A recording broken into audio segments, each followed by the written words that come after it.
Hello and welcome back to the Live Reality Game Podcast. My name is Steven Stewart, and I'm thrilled for even more Reelfoot coverage today. I can't just do one interview; I have to do two. And who better to bring the follow up the winner? But Allyana, Allyana, how are you doing today? I'm doing fabulous. How are you doing? I'm doing well. This is far more exciting than accounting research, so I'm thrilled. Um, I guess that depends on who you ask.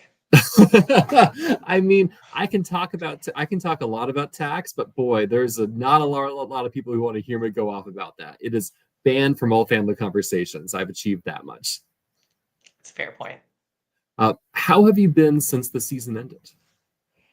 I'm hanging in there pretty well. There's a lot of like postseason depression that has been going on. It's really hard to get back into a routine.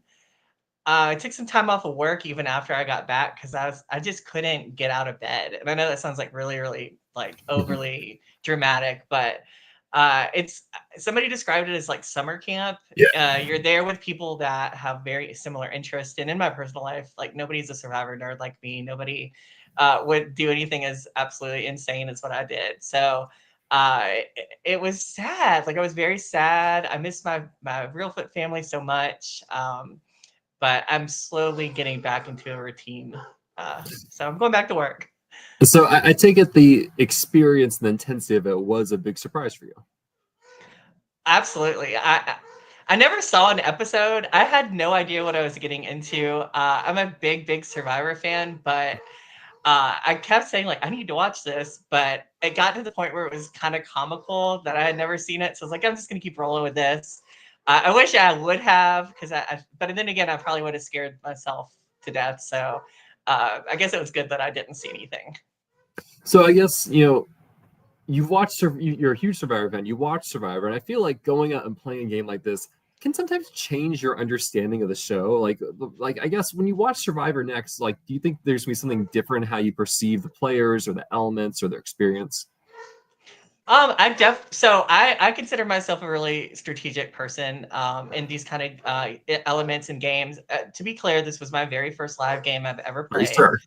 I heard rumors it Yes, wasn't. yes. Apparently, there are rumors that it was not, but it was my first game. I think Nina finally confessed that she recognized my tattoo from something. She thought she did, and that's where that rumor came from. It was Nina who said it. But I've only played maybe 4 online games ever, one long game and like a handful of minis. Mhm. But I I mean, I was a villain in all of that as well. Like, I have no problem fitting this stereotype.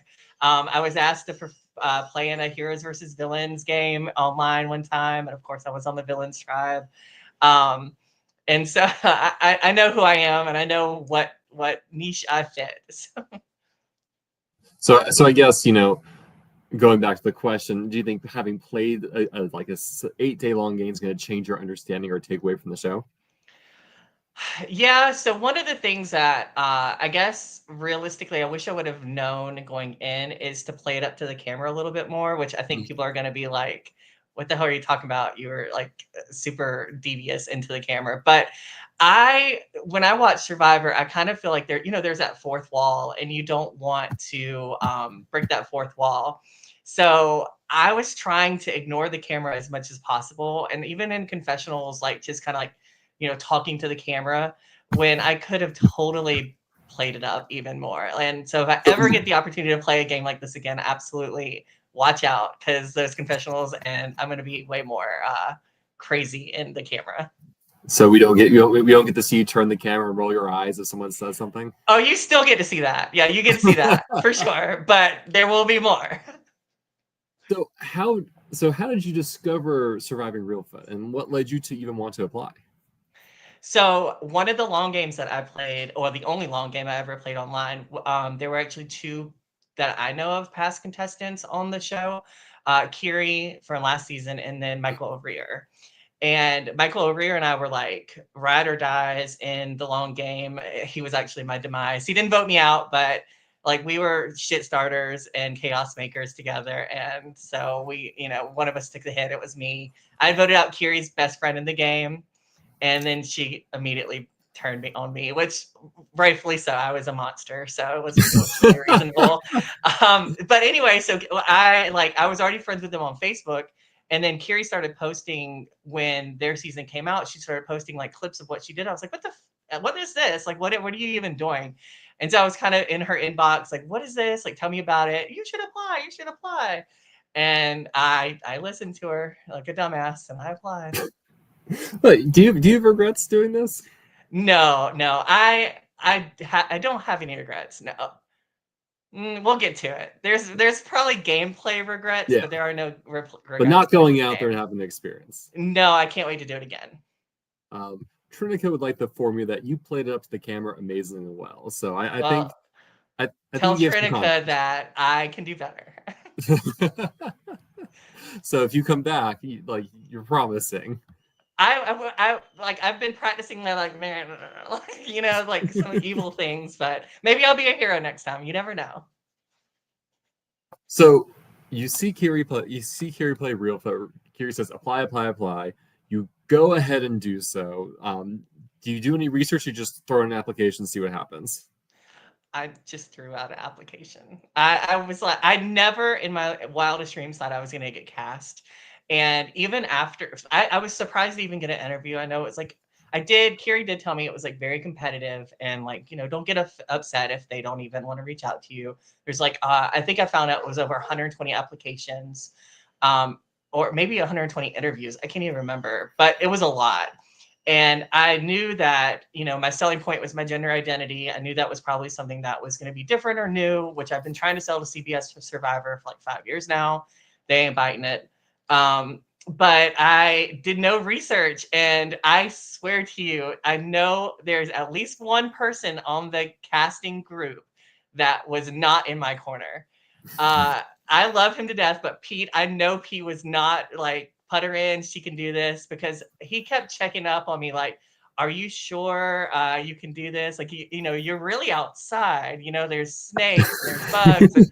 And I know I probably fed into it because I'm kind of a smart ass. And, they were like, well, I told him I was going to smuggle mascara in my butt. Like, I was going to keister mascara. It's like the one thing I really wanted in the wild. And so I know they probably thought I was just like a super princess who couldn't do anything.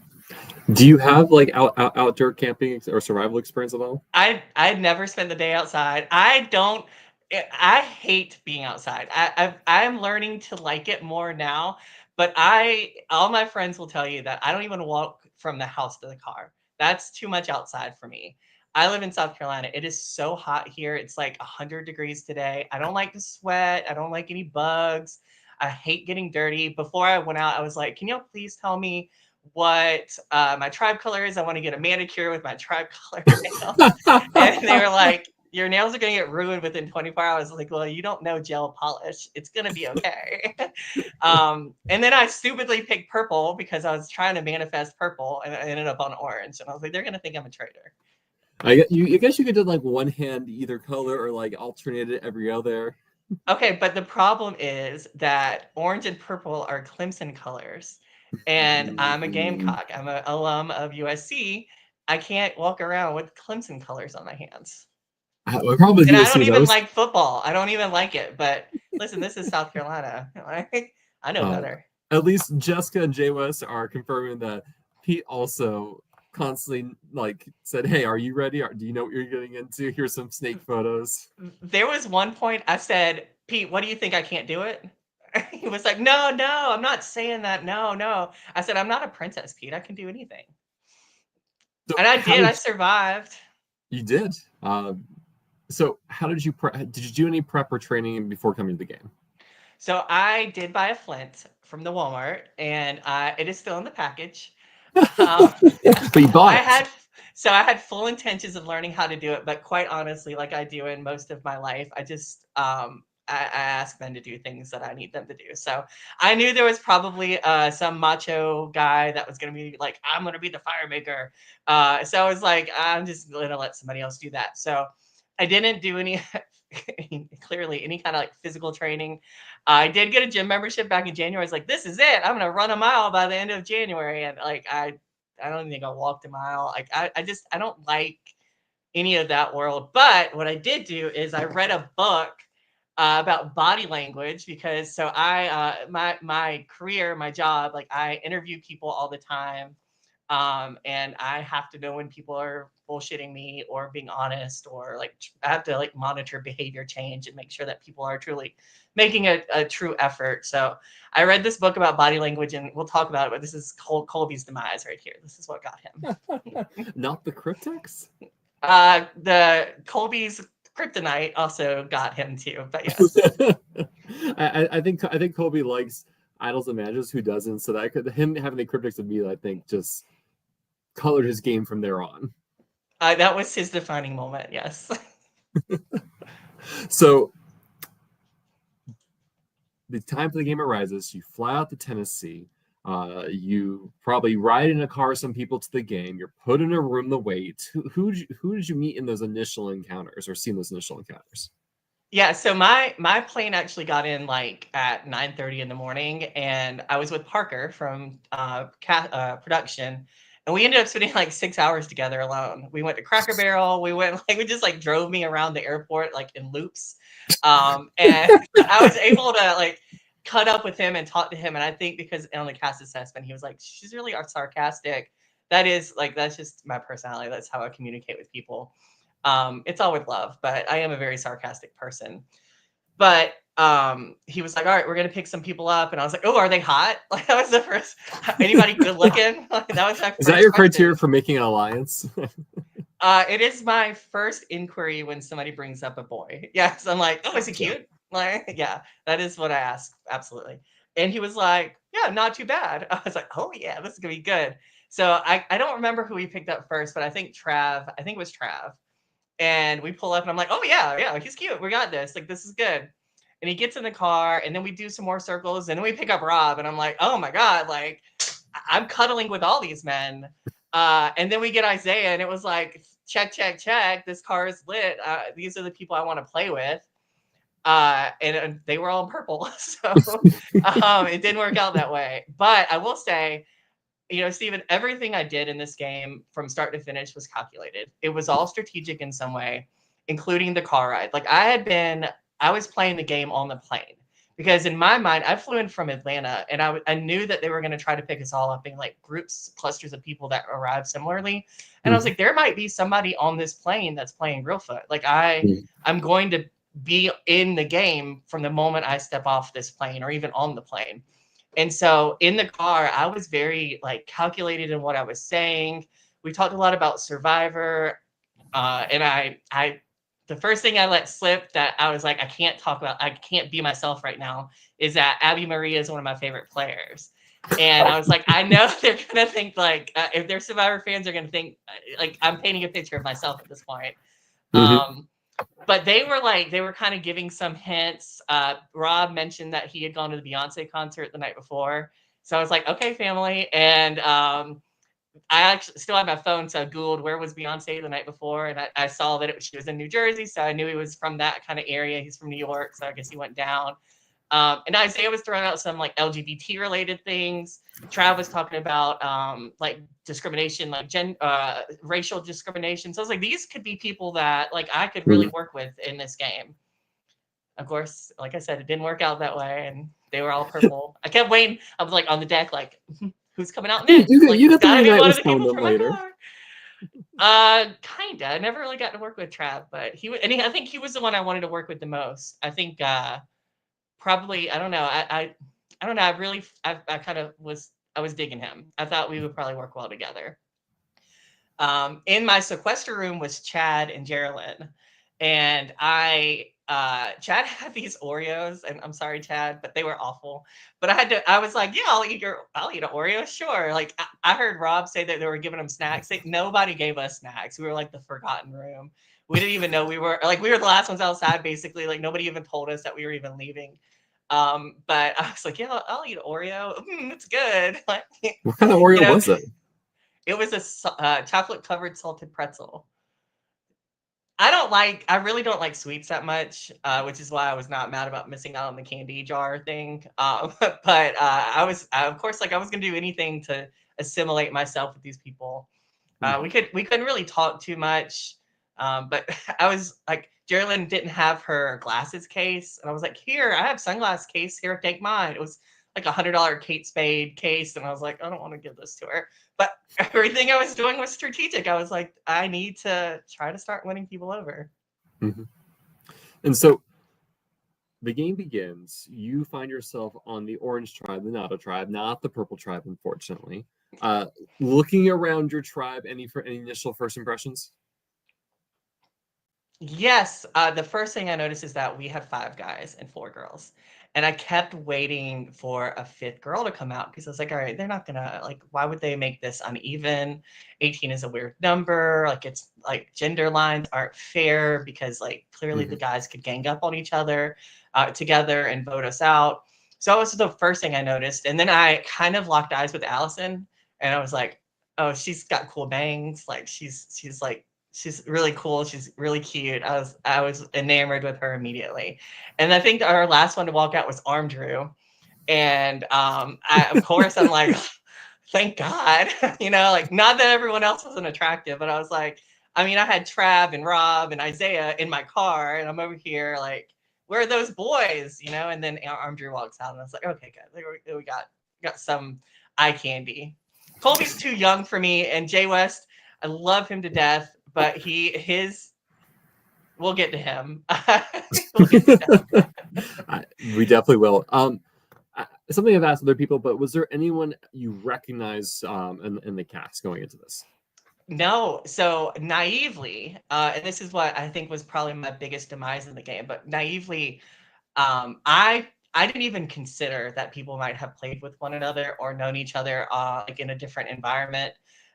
And I guess that was really like the downfall of my game because, you know, inevitably people picked those connections over me. And I think that's, you know, part of why I was voted out for sure when I did get voted out. I did play an online game with one person. It was Juan. He was actually in that Heroes versus Villains game that I played. He was a hero and I was a villain. But I think he might have been voted out like second, and I didn't really remember that. I don't know. Like this is like I'm so disconnected from so much like of the online world because my job is so intense and I don't really have a lot of brain power to invest in this kind of stuff. So yeah, I did guess I know Juan, but I didn't really know him. Did he bring up like, hey, we've met, or was that something you kind of saw? He did. Yeah, he did. Yeah. I think I don't remember. Yeah, hey Juan. I don't remember how it came up. I think maybe we were just talking about connections on Prod, and I maybe mentioned Arir and maybe some of the online games I'd played. Like there was one Trevor Project LGBT plus one that I played. And this is what solidified my villainy in in the Heroes versus Villains one, because I told this like mega lie. I even cried. This mega lie that I work in foster care because I grew up in foster care because my parents kicked me out when I was young for being a gay boy, and like that's why I do the job I do. And the Trevor Project helped me out when I was homeless and blah blah blah. All bullshit. All complete lies. But I had like the back behind the scenes prod people like messaging me. They were like, I'm crying, I'm so sad. I was like, oh yeah, I lied. Like, oh, that was lies. And I wanted to lie more. Well, I lied enough. Well, I guess let's talk about lies. So did you come in knowing that you wanted to tell certain lies? You're just like, I'll figure out stuff as I go. Yeah. Oh yeah. I had the biggest lie I was going to tell, obviously, and I know a lot of people did this, but I was going to lie about my age.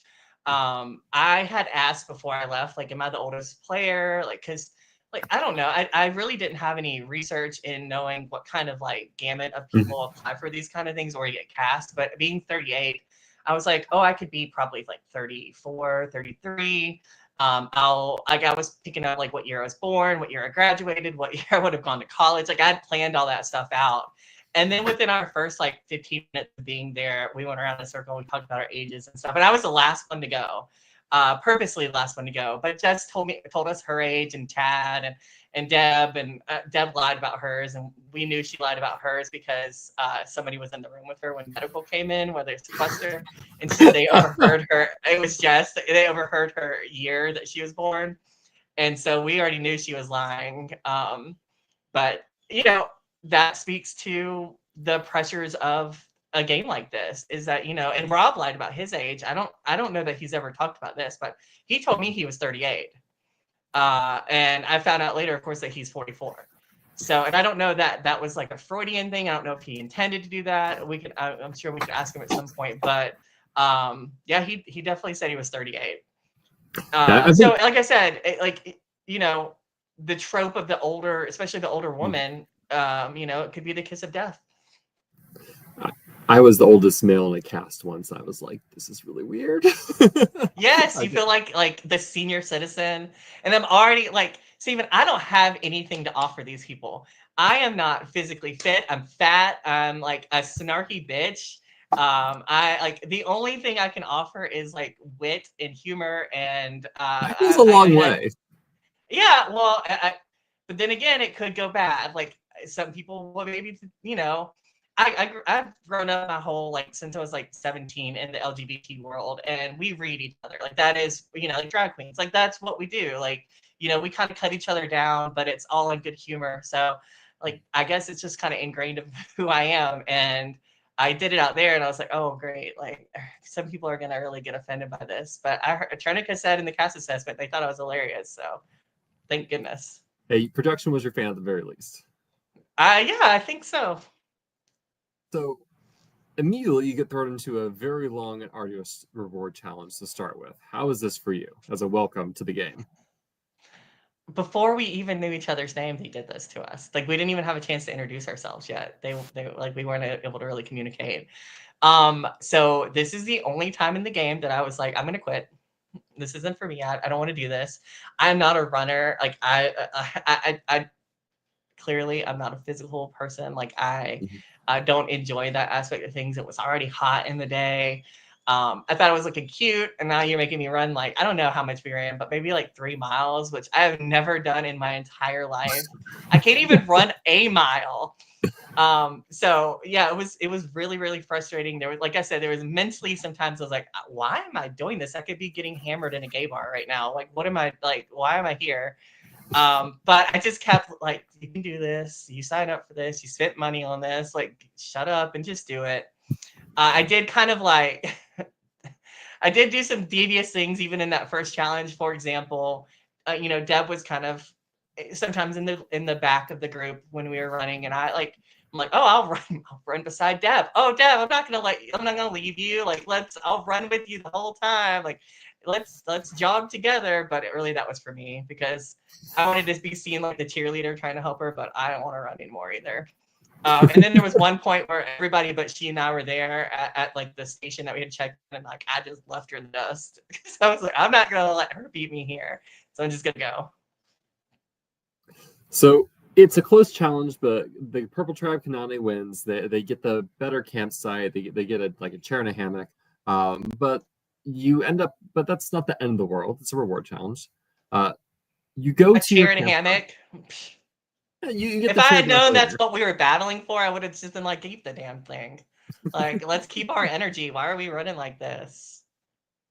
So you arrive at your new camp, and so how are those opening hours in the game as you're kind of meeting and getting to know the other players? So within 15 minutes, okay, so I do have to admit something. This is a vulnerable thing for you to know, is that I did the least amount possible at camp. Like I called myself the shelter princess because I didn't want to get up. I didn't want to do anything. And other people were willing to do it. So I like would go like pick up 5 twigs and bring them over and be like, here's firewood, or like break them so I didn't have to wander around somewhere. But the first little bit, probably within like 10 to 15 minutes of the game, Chad and I are kind of in an area. And mind you, Chad and I were in the sequester room together. And at this point, he's literally my only link to anything prior to the game starting. And it's not even a solid link. We shared Oreos. but that was all I had. So we're kind of in the same area picking up branches and stuff for the firewood. And I lean over and I look and I see it up on a tree, a U in red. So I probably saw that within 10 minutes of being there. So immediately I'm like, how can I use this to my advantage? And I went to Chad, again, the person I only had a little bit of relationship with, unspoken relationship. And I said, hey, there's a red U up in that tree right there. So because at this point we had seen the codex, it was in that little fire pit. So we'd already known that was there. So I was kind of on the lookout for anything that could go with that. Yep. So let's talk a little about that cryptex, right? So you arrive at camp, and in the fire pit, there's this cryptex, and Colby gets to it first. Walk through your thoughts around the cryptex and how that kind of affected that opening dynamic of your tribe. So of course, with the cryptex, everybody's thinking it's got to have some kind of advantage in it. There's got to be something. Immediately, I know that I want to mess with it as little as possible, but I still want to have an opportunity to kind of like guess some words. And we had kind of like, as a group, said, "Oh, it's probably fire related. We're the first fire. That was our season theme. It was in the fire pit. So we're trying like embers and sparks and like all these different fire related words, and we were striking out so much. But I knew there was a U in it. So I was like mentally trying to think of the things that were, with a U for fire. Poor Colby, like he in his Meet Me video, he predicted his own demise when he talked about being passionate about things and how he can't let those passionate things go. And he made a really bad decision of taking that cryptex. He asked if he could take it on to his confessional, like our first confessional. He's like, "Oh, I want to talk about it in my confessional," which immediately raised all the eyebrows in the world, even the Botoxed ones, because like, dude, why? We found this as a group, and you're gonna take it away from the group? Like that was dumb. That was such a stupid move. And then of course he comes back, and it's not cracked as far as we know. Allison was able to kind of pull it open enough to see in there that there was a paper in there. So we knew that he didn't. We assumed he didn't have it. I guess there was a chance that he had put it back together and, didn't need the paper or put something else in there. But yeah, that cryptex was Colby's demise for sure. And so the other kind of opening twist of the game is that everyone is given 1/3 of a hidden immunity idol, right? Which is awesome, except you have 1/3 of an idol and you need 2 other people's idol pieces to have a full idol. What was your thought about that, and how did you want to play around it?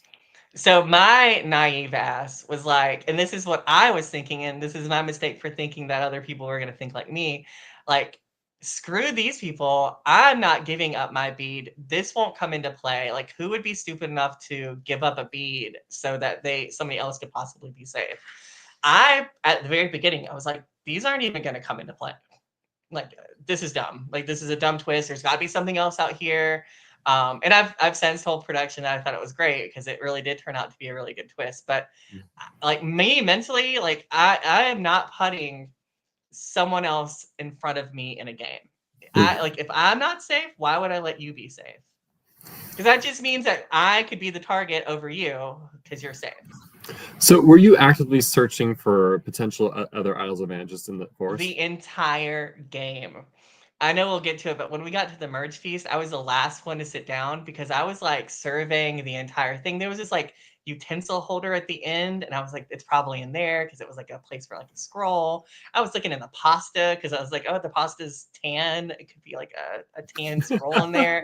Absolutely, yes. And of course, these fuckers didn't put anything in the game, and I spent all this time not gathering firewood because I was looking for some other like advantage somewhere. But yes, absolutely, all the time. The way I studied tribal council and the voting booth, like I had like it comes up in the a little bit later where Jess is like, hey, there's 2 instead of 3 bamboo pieces. I had already noticed that. I had been noticed that there were bamboo pieces and there was a cinder block and there was things in the voting booth, and I'm like looking, like tapping the wall, like like things might fall down. I don't know, because I was really thinking there was probably something somewhere. So you mentioned kind of that opening conversation with Chad to kind of like start that line. So did you have any other like, who else did you feel like you had a good connection or vibe with early on that like you're like, all right, I need to like remember this person, kind of follow up with them? So day one, on the deck, I don't know if she felt it, but me and Allison really did have a connection while we were standing there. Um, I don't remember if it was day one or two, but I think it was day one. Allison got close to where the U was, and I couldn't tell if she had seen it or not. So again, I used this to my advantage, and I walked over to her. I was like, "Did you see what I saw?" Because I'm trying to like Mhm. gauge how we could kind of build this alliance around this stupid you in the tree. And I don't remember if she said she did. I think she said she did see it. And I was like, yeah, you saw it. We need to look for more stuff. Like we got to remember it's a you. Let's keep this between us. I told her that Chad knew. I said the only other person I told was Chad. I don't think anybody else has seen it, and I don't think anybody else has seen it at that point because there was a point where after the cryptex was open, I was pointing it out, and they were like, "Oh," because it was higher than eye level for sure. Mhm. So that was my way of kind of trying to really begin that core four. So talk about Jess then, because I don't think. I think Allison brought in Jess, so it was always my goal to have as many women in the core four as possible. Because well, realistically, it needed to be five because there were 9 people and it Mhm. needed to be five. So I knew 4 wasn't enough, but I think Allison is the one that brought Jess in. And I'm so thankful for her because Jess is one of my closest friends from outside of the like now, post game. But I mean, I don't know exactly how Jess got involved, but it worked out really, really well. Throughout the game, I had so many, people rag Allison for having so many ones. Like that's my number one. I had so many, like, these are my number threes, and this is my number four, and this is my number two. But I seriously only had one number one, and that was Allison. So I'm curious. So you're kind of bringing in Allison. Jess is coming in as well. Where does Deborah fall into this? So I really, really didn't want the stereotypical Deborah being the first vote, like the older lady getting voted out first. I was very against that. Plus, I was very aware that we were already, as women, already down 4 to 5. So Mhm. voting out a woman was ignorant to me. But I had to figure out a way that somebody else could fall on the sword. And so Jay West, when after one of our, so I know we're going to talk about a few challenges. And by the way, every challenge that we played, I tried to hack in some way. For example, the second challenge was that one with the little blocks and the Yep. little chest. And Yep. so we, as Inada, we strategized every single challenge. And the ones that we didn't win were because we didn't take the time to really, like the one that Rob was Aquaman. We Mhm. didn't really talk that out a lot. And we let Deb go first in the water because she was so adamant that she was a great swimmer. And she is a great swimmer, not against fucking Aquaman. So we didn't really like, but again, at this point, like I'm trying not to fall into any kind of leadership role. I don't want to Yeah. step up and be like, no, you can't do that because that's a Trav thing, and then you get voted out fourth. So I'm trying to like blend in. I'm trying to be in the middle somewhere. And so with that the memory box thing, I had suggested that we all keep one block hidden. So Mhm. never ask for that color. So that way they wouldn't know that they should ask you for like the black one or the blue one or whatever. To keep one hidden the entire time. So that was like a strategy and it worked. Like we won. That was something that I think was useful. It did work. We also came with the idea of like scratching our heads. So if somebody asked for like do you have a yellow one? And you see somebody else like, I have a yellow one, that kind of thing. So we were trying to, no, I don't even want to say I was hacking every single challenge that I could. And I knew that if we broke it, there's, the Bobby rule. I don't know if you're familiar. But Yes. so I knew that there was a risk, but like I was willing to take the risk if it meant that we would get an advantage of winning in some way. So anyway, after the challenge that Jess was kind of love you girl, but like kind of failed us with the ball falling off the Yeah. The first paddle, the community challenge. stretcher one. Yeah. Um, Jay West leans down and we're filling up our water, and he was like, I got you, I want to work with you, I got you. Well, because we're right there at the water jug. And I was like, okay, this could be the fifth. Because at this point we hadn't established a fifth Mhm. person to the core four. Um, in my mind, that fifth person was always going to be fifth. The core four was the core four, and they were going to be burnt at sixth or fifth or whatever we needed to do to keep the majority long enough, and then burn them because that's it didn't matter who it was, Colby, Andrew, Deb. That wasn't the person I wanted to play with necessarily. Colby and I had a Camilla and Kyle relationship. We established this on day one. I was the one that kind of approached him about it because I thought nobody would suspect that we would be working together. And I really did want to keep him safe, but I know we're not there yet. I just couldn't do it.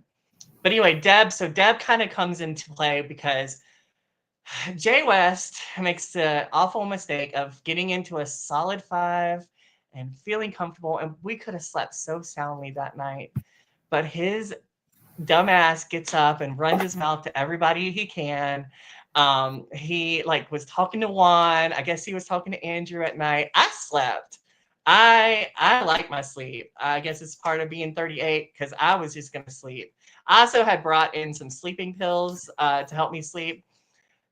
Let me preface this. I have a prescription for Flexerol muscle relaxers to help me, like my shoulders get real tight sometimes. So I had brought those in because I was like, I'm gonna sleep pretty good at night. They help you like melt into the ground, you know. So and I took night medicine, so I just kept it in my night medicine. Nobody like checked what pills were in there, so I was sleeping good. They also talk about me snoring, but we'll talk about why I was snoring. But anyway, so Jay West like runs his mouth throughout the night, and it was just easy to pull Deb in for 5 against him. And how fucking epic is the first tribal council of Blindside, a 5-4 split? Like, this is the TV I want to make. I want it to be entertaining. That was my goal the entire, like, I knew I wasn't going to win. I came into the entire thing knowing I'm not going to win, but I'm going to be entertaining, and I want to make good TV and be memorable. Those are my goals. So when do you feel like you formally said like, hey, we are the core 4? Was there a moment where you had all 4 of you in one place? Was that like after that first immunity challenge? Yeah, I would say, yeah, that was probably when we had to scramble the most. But really, the core 4 was really the core 3. It was always me, Allison, and Jess. Chad and I, like, in an alternate world, Chad and I would have been probably like each other's number 1. But I was acutely aware that Chad was somebody that I didn't want to work with really deep into the game. Because we would like, he and I would finish each other's sentences when we're like strategizing about things or we're coming up with like some kind of plans or something. And I knew that if it came down to it, like one of us was going to vote out the other one before, like who was going to strike first is basically what it was going to come down to. I believe So I knew what? Chad does vote for you. Oh yeah, he does. Yeah. He does. He got me first. So you lose that first challenge, you know. So walk me through. So initially, is it Deborah who you're voting for? Then after Jay West that night, you just switch it on him. So for me, it was never going to be Deborah. I was never going to vote for her. Like I said, I didn't want the older woman to be the first one out. I actually was really excited about going to tribal. I was like, oh, cool, we're gonna get to see it. Like that, like this is gonna be fun. It's gonna be an opportunity for a little bit of chaos and mayhem. So I was excited about the loss. And then Jay West kind of walked into being the target. It could have ended up being Colby or Andrew. Like it probably could have been Colby because he was so obsessed with that damn cryptex. I could have easily swayed it onto him, but we were working Kyle and Camilla, so I was really trying not to I didn't want to throw his name out there. Andrew was like American Pie, like the sweetest human being in the entire world, quiet, had no history of Survivor. I think he saw maybe like 2 seasons ever. So it was like, all right, I'm just going to put him in my pocket and then pull him out when I need him because like, he was just an easy person to kind of keep around. And Deb was a fighter. Like she wanted to be there. And the thing that sealed the fate is that Jay West told us that Deb said she didn't want to be there anymore. And that was a huge red flag because Jay West, like Deb would have never said that ever. She was a fighter. She wanted to be there. She was fighting for herself. And that was like, all right, this dude is already lying to me. And we're supposed to be, you know, this 5-way alliance. He's not trusting it. He's getting up at night and talking to other people. Like he should be sleeping well. And he wasn't. So like, I can't trust you. So Jay West kind of tells people about this like alliance. So it's kind of out there too. Loose lips, baby. Yeah. That's why in one of my like confessionals I said something like, Jay West, you could suck it. It wasn't his fault.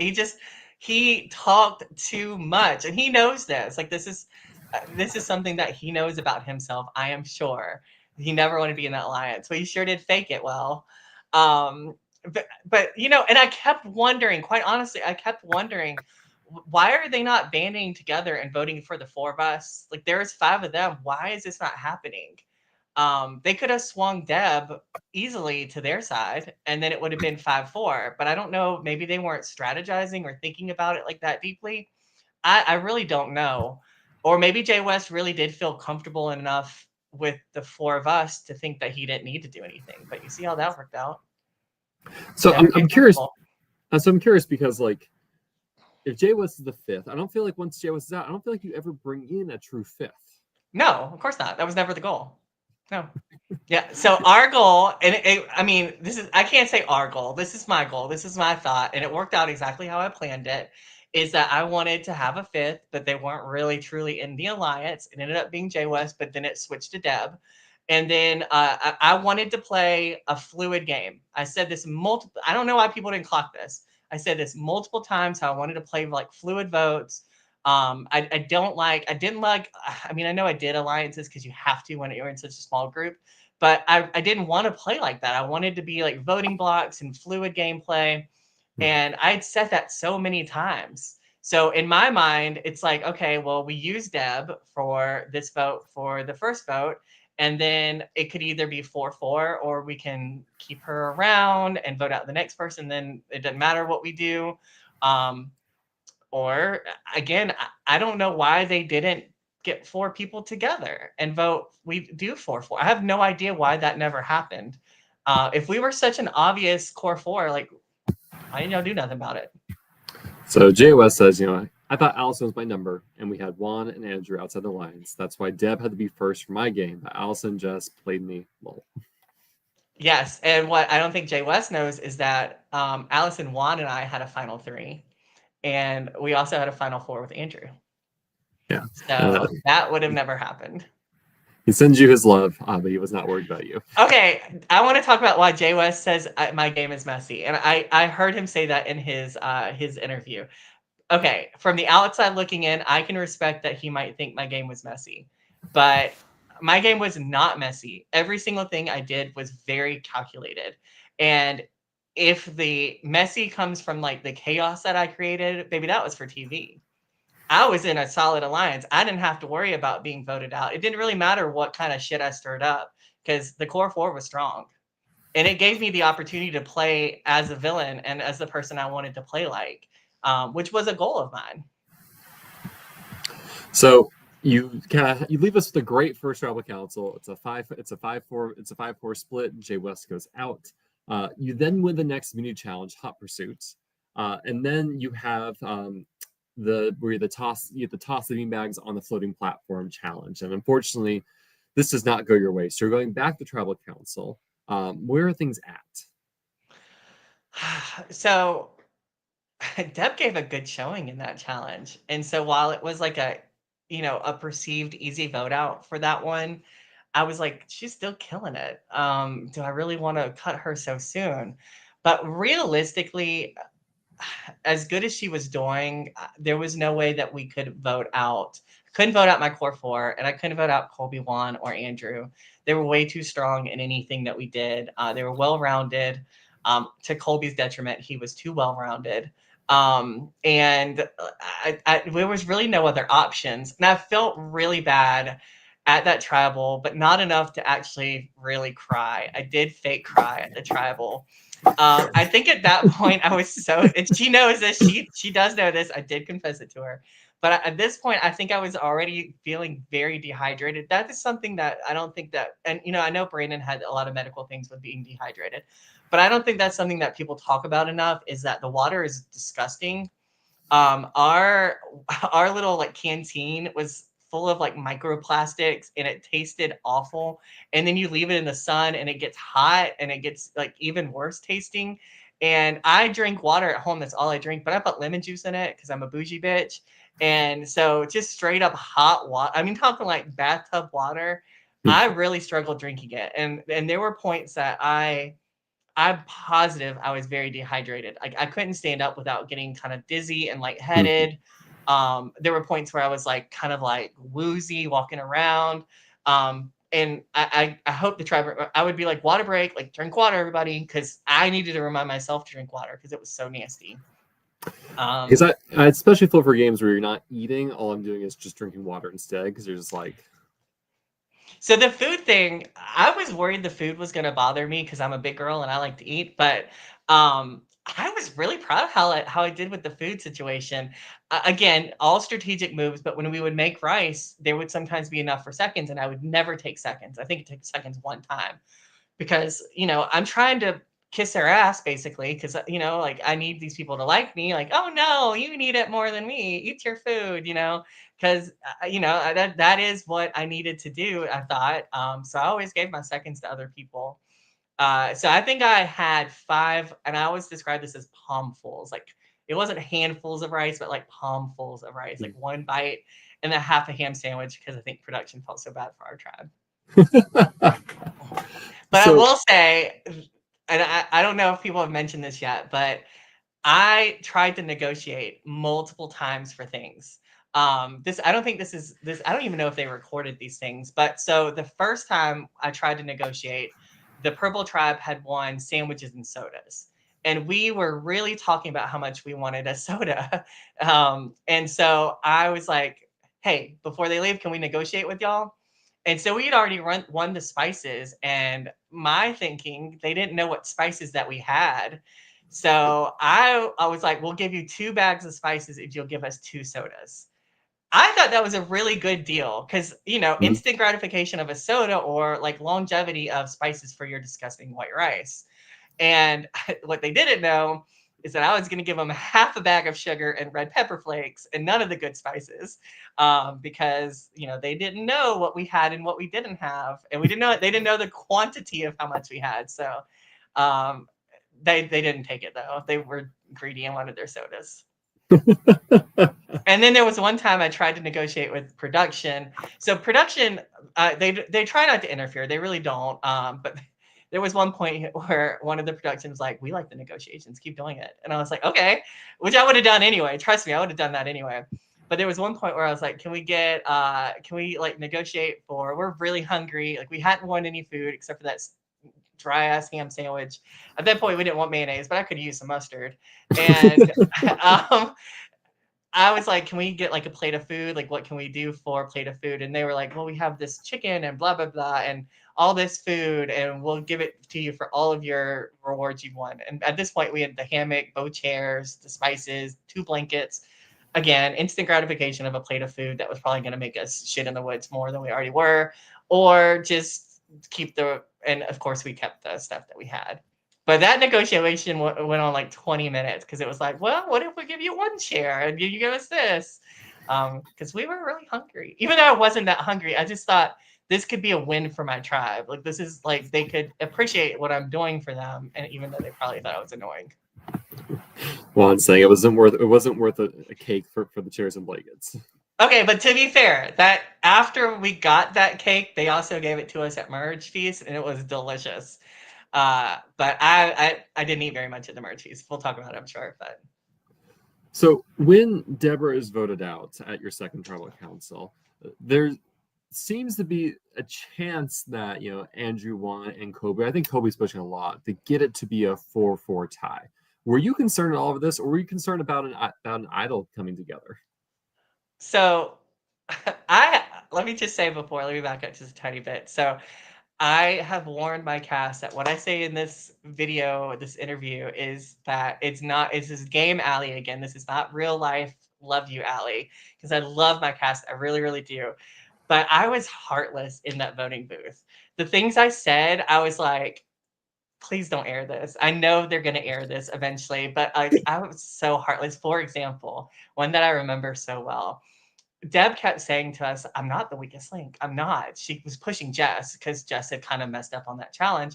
And I go in the voting booth and I vote for Deb and I hold it up and I go, "You are the weakest link. Goodbye."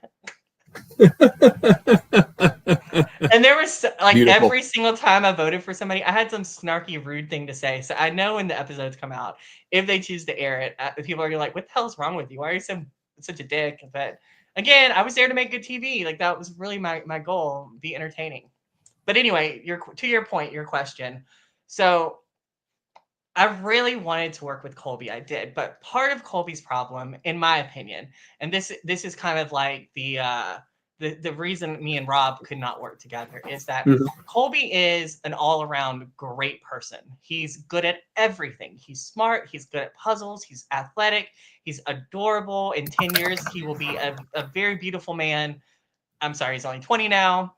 And he's charming. Like he's socially very, very good at talking to people. I do not want to work with somebody like that because that is the antithesis of who I am. So I can't be with you and drag you Mhm. along and then you get all the accolades because you're the charming, sweet puzzle guy and you're Mhm. athletic. And I actually we when we rode back to the airport after the game was over, Colby was in the car with me. And I was like, Colby, next time you play a game like this, pick a thing. You can't be good at everything. Like, you can't hide that you're an athletic dude.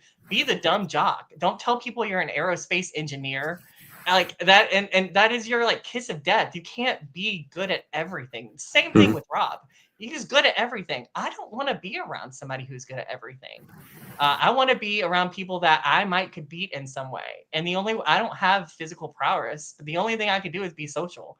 If Mhm. you're going to be more social than me, then I can't be around you. So All right, Colby.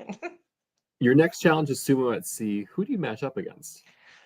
So let's talk about Colby's elimination real quick because this is the good drama. Yeah. So Okay, because this is we'll do the sumo at sea challenge. Then we'll talk about okay. then you lose. Then you have the next tribal council after the individual immunity stuff. Okay, sorry, it gets all blurry I don't blame you. at some point. So I have a sumo at spreadsheet sea. open right here, so if you ever see me look in this direction, I'm looking at the game. Oh, good. Okay, good. So sumo at sea, I was against Lachey first, and bless her heart, like so Lachey was the one that I thought would be the most challenging to beat. And I actually slipped up and said that out loud. And it kind of pissed off the other women on the tribe, the purple tribe, because they were like, oh, we're not good enough to fight you. And I was like, Geraldine would have been the second one I was most worried about. They were the youngest and they seemed like the most athletic. Mhm. So Lachey and I get out there and baby, I am 200 pounds. Like, I am not worried about this little girl pushing me off this platform. And so I'm like, we're like squaring up. And I was like, are you going to take your glasses off? And she was like, no. And I said, okay, your mistake. Don't get mad if I break them because I'm going hard on you. And to her credit, she did put up a little bit of a fight, but it wasn't an even match. And then I wanted, like, after she's in the water, I wanted to get in the water because it was 1,000 degrees and they won't let us get in the water that often. So I do like this backflip off the platform and throw up a peace sign, like Johnny Fairplay, and fall in the water. And the water takes your breath away. I didn't know how much it was going to affect me. I thought we were early enough in the game where it wasn't that big of a deal, but both Lachey and I are like on the opposite side of the dock of the land, and like we're like, and I'm like, you all right? Because anytime we had the opportunity to like interact with the other tribe, I absolutely was going to do that. Mhm. Because I knew there would be a swap or a merge or something, so I wanted to interact with them in any way I could. Try to get in there if those things happen. And then she was like, bring the boat in. I was like, oh, this bitch is going to get the boat in. I'm going to swim to shore because I wanted to show her that not only could I knock her off the platform, but I could also swim to shore. So that's what I did. And we get back on land and she's like, bitch, you strong as fuck. I was like, sorry, not sorry. And then the second time I completely bodied Geraldine off the platform. There's that great picture. It is so good. I want to put it on my background of my phone, but I don't think that's polite because I do love the girl, but she'll have to live with that forever, I guess, because it was a great one. But I do want to bring up, so this is something that I don't know, I don't know if people think about this, but I am trans and I was very Mhm. open and honest about that. I don't know how much the Purple Tribe knew about that because we really didn't interact a lot. But when we were doing the stretcher challenge, Nina and Lachey were partnered with Jay West and I. And so while we were waiting for the stretchers to come down, we did talk a little bit. They yelled at us, but we did talk a little bit. And Nina saw my trans flag socks, and she was very great. She was like, "What, can I ask you what your pronouns are?" And I was like, "Oh, like ally, great, And so I think they probably did know. But this is something that I think a lot of trans people think about just in general is like, how much do people know? Like, do I have to come out to them? Like, I don't want people like guessing. And then it kind of gets in your head because you're like, do they know? Do they not know? But these are the kind of things like I think about, like, I knew there was going to be probably some kind of gender specific challenge. And this is probably what I think holds CBS back from having a trans woman on there because, we talk about how, trans women in sports and all of those kind of things right now. It's such a prevalent topic to talk about. And so I was like, what if they think that, because I'm trans and maybe I'm strong, that's not fair to them for me being against them and knocking them off the platform so easily. But there are strong cisgender women as well. And I don't consider myself a strong person. I just got a lot of ass and I was determined and I wasn't going to lose. And I'm the only one that got 2 points on our tribe for that challenge. Would you want to do that challenge in another game, or one simulacy was enough? Oh, I would do it again in a heartbeat. I wanted to go against Rob. That would have been a fight for the ages. Yeah, I absolutely would have gone. If they would have given me the choice, I would have gone against him. After I was able to handle the ladies as easily as I did, I was like, I'll take out Rob. So, kind of end of day 3, how are you feeling about the game? How are you feeling about the whole experience so far? I was still in the world of what the fuck am I doing? Every May I go with some friends to Palm Springs, and this is the year like I chose not to go because I couldn't afford to do both Reelfoot and Palm Springs. And pretty much every day I was like, why am I here? I could have been getting shit faced in a Palm Springs gay bar right now. Like, why? I could be seeing a drag show. But it's crazy how primal you get so fast. And the things that I thought I was going to be so like, I don't want to touch that. Like, you just don't care anymore. You don't even like, okay, this is just going to give you an insight of who I am. But before I went, I got my nails done. I got my pedicure. I got my hair highlighted. I got my eyelashes tinted, my eyebrows done. Because I'm like, oh, I'm going to be on TV. And within 24 hours, I was like a sweaty, like wipe the dirt off me mess. And I didn't even care. And so that was kind of like such a surprising thing for me. Because I'm a very self-conscious person. I think, again, I think a lot of trans people experience this. But like you try to hyper feminize yourself because I want to be passing at all times. I'm worried about that. And in that kind of environment, I just didn't care anymore. So what was your friend's reaction to if they were following along or just talking to you after the event, seeing you were there for like over 6 days? Yes. So they are still very excited for me. I got back and another reason I would never want to work with a guy like Rob, but some of the first questions was, what's Rob like? Like, oh, does he have a boyfriend? Like all these things. And I'm like, I was there too, you dick. I was there. But yeah, a lot of them are still like, I could have never done that. Even like people who haven't even seen anything from the show, after I've kind of described a little bit, they're like, oh, like, why would you do that? Like, that's not you at all. And it's not. Like, I never spent the night outside. I've never been camping. I like when Trenica gave me my 15-minute phone call after I got voted out, my fiance was like, oh, I built you some flower beds right by the patio because I know you don't like walking in the grass. And she was like, huh? I was like, yeah, I don't go outside. I'm not walking in the grass. It's dirty. So yeah, so really different. Pete was right. So basically that. But by day 3, like I said, we were such a close group. And even the people outside of the core 4, with Colby and Jay West, Colby and Andrew and Juan, like Juan and I, that's my boo. And I wish the game could have gone differently. But I absolutely love Juan. I want to go to Mississippi to visit him. He's the sweetest thing. So, Dave, I guess let's talk about swaps, right? How much are you anticipating a swap? How much are you wanting a swap? Are you thinking it's going to happen the first thing day 4, now that there's 14 players left in the game? So we as a group speculated about everything that could potentially happen. And of course, swaps were something that definitely was coming up a lot. I heard Rob talk about this morning how when we would like meet up in tribal challenges, I'd like kind of look at them and be like, you good? My thought process, and I was trying to telepathically tell people this on the other tribe, is that I wanted to build a 4-person alliance on Orange. And when we merged or swapped or whatever, I wanted to get back with the guys from the car and have a super alliance and be in the middle of those 2 power alliances and just destroy everybody around us.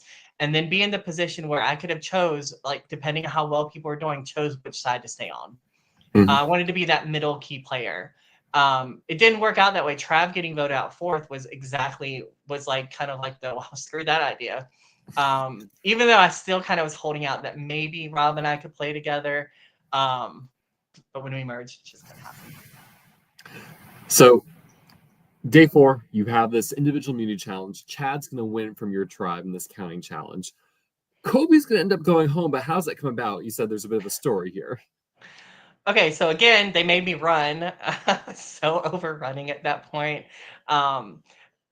Yeah, so my thought process in that challenge was to count the best of your ability, because the thing that mattered the most was that what place you landed in the line.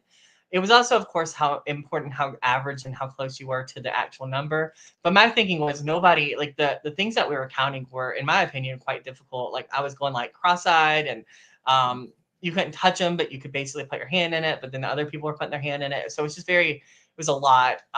So I wanted to get the beanbag on the table as quick as possible. I think I was the 3rd out of, or 4th out of everybody to get the beanbag on, which was very important to me. So we lost. Chad gets immunity. We go back to camp, and Colby. So at this point, Colby has gone to do the raid at the other tribe.